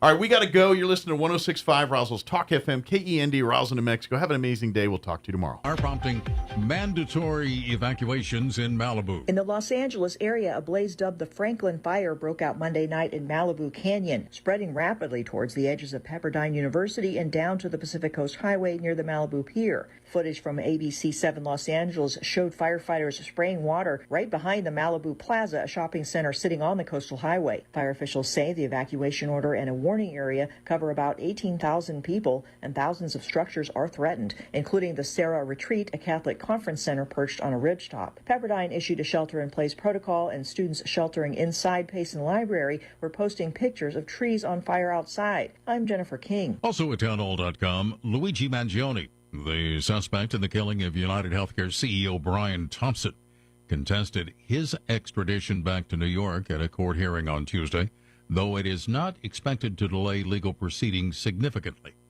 He remains jailed in Pennsylvania. Daniel Penny is speaking out after his acquittal in the subway chokehold trial involving Jordan Neely. Daniel Penny tells Fox Nation host Janine Pirro that Jordan Neely, the mentally ill man on a New York subway, was threatening to kill people. Well, if I just let him go, I'm on my back now. He can just turn around and start doing what he said to me. So killing. The Marine veteran was acquitted in the subway chokehold death and says he wouldn't have been able to live with himself had he not acted and something happened, even though Neely did not become physical with anyone. The case becoming a flashpoint with protests erupting after the verdict. Neely's father now suing Penny in civil court over his son's death. Julie Walker, New York. The Dow adding 57 points. The NASDAQ composite is up 310. More on these stories at townhall.com. Our nation's problems have been building for the past 50 years, and they're not going away overnight, which is why we must prepare now for a financial collapse that will affect the entire economy. The good news is there's an easy way to do that. Hi, I'm Dr. Ron Paul, and I believe everyone should consider a gold IRA from Birch Gold Group to diversify their IRA or 401k. Gold is a proven bedrock in almost every kind of economy. To learn more, get a free info kit from my trusted friends at Birch Gold by texting the word PREPARE to 989898. Don't wait until decades of government irresponsibility comes crashing down on your retirement. Get your free info kit on gold IRAs from the Birch Gold Group now. Text PREPARE to the number 989898. That's PREPARE to 989898. Criminal gangs in Brazil operating in over a third of municipalities in the Amazon rainforest, resulting in a boom of violence. A report published on Wednesday finds that in 2024, gangs were present in 260 of the 772 municipalities in the rainforest region, up from around 180 last year. The study says the entrenchment of mafia-like organizations aggravates the situation in what's referred to as the legal Amazon, which is now seen as a key territory for transnational trafficking with the circulation of different illicit goods. I'm Charles Tiladesma. Haiti's main international airport has reopened 1 month after it closed for the second time this year because of gang violence. Haitian soldiers, bolstered by Kenyan police leading a UN-backed mission to quell the gang violence, have boosted security in the area. Breaking news and analysis at townhall.com.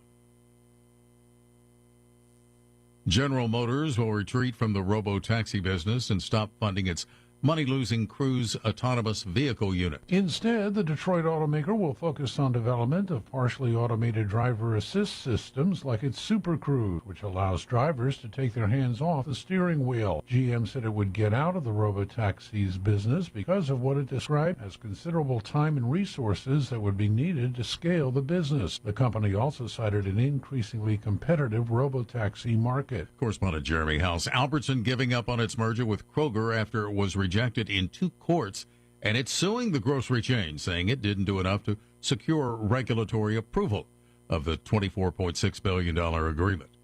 Judge Marshall Ferguson in Seattle issued a permanent injunction barring that merger in Washington after concluding it would lessen competition in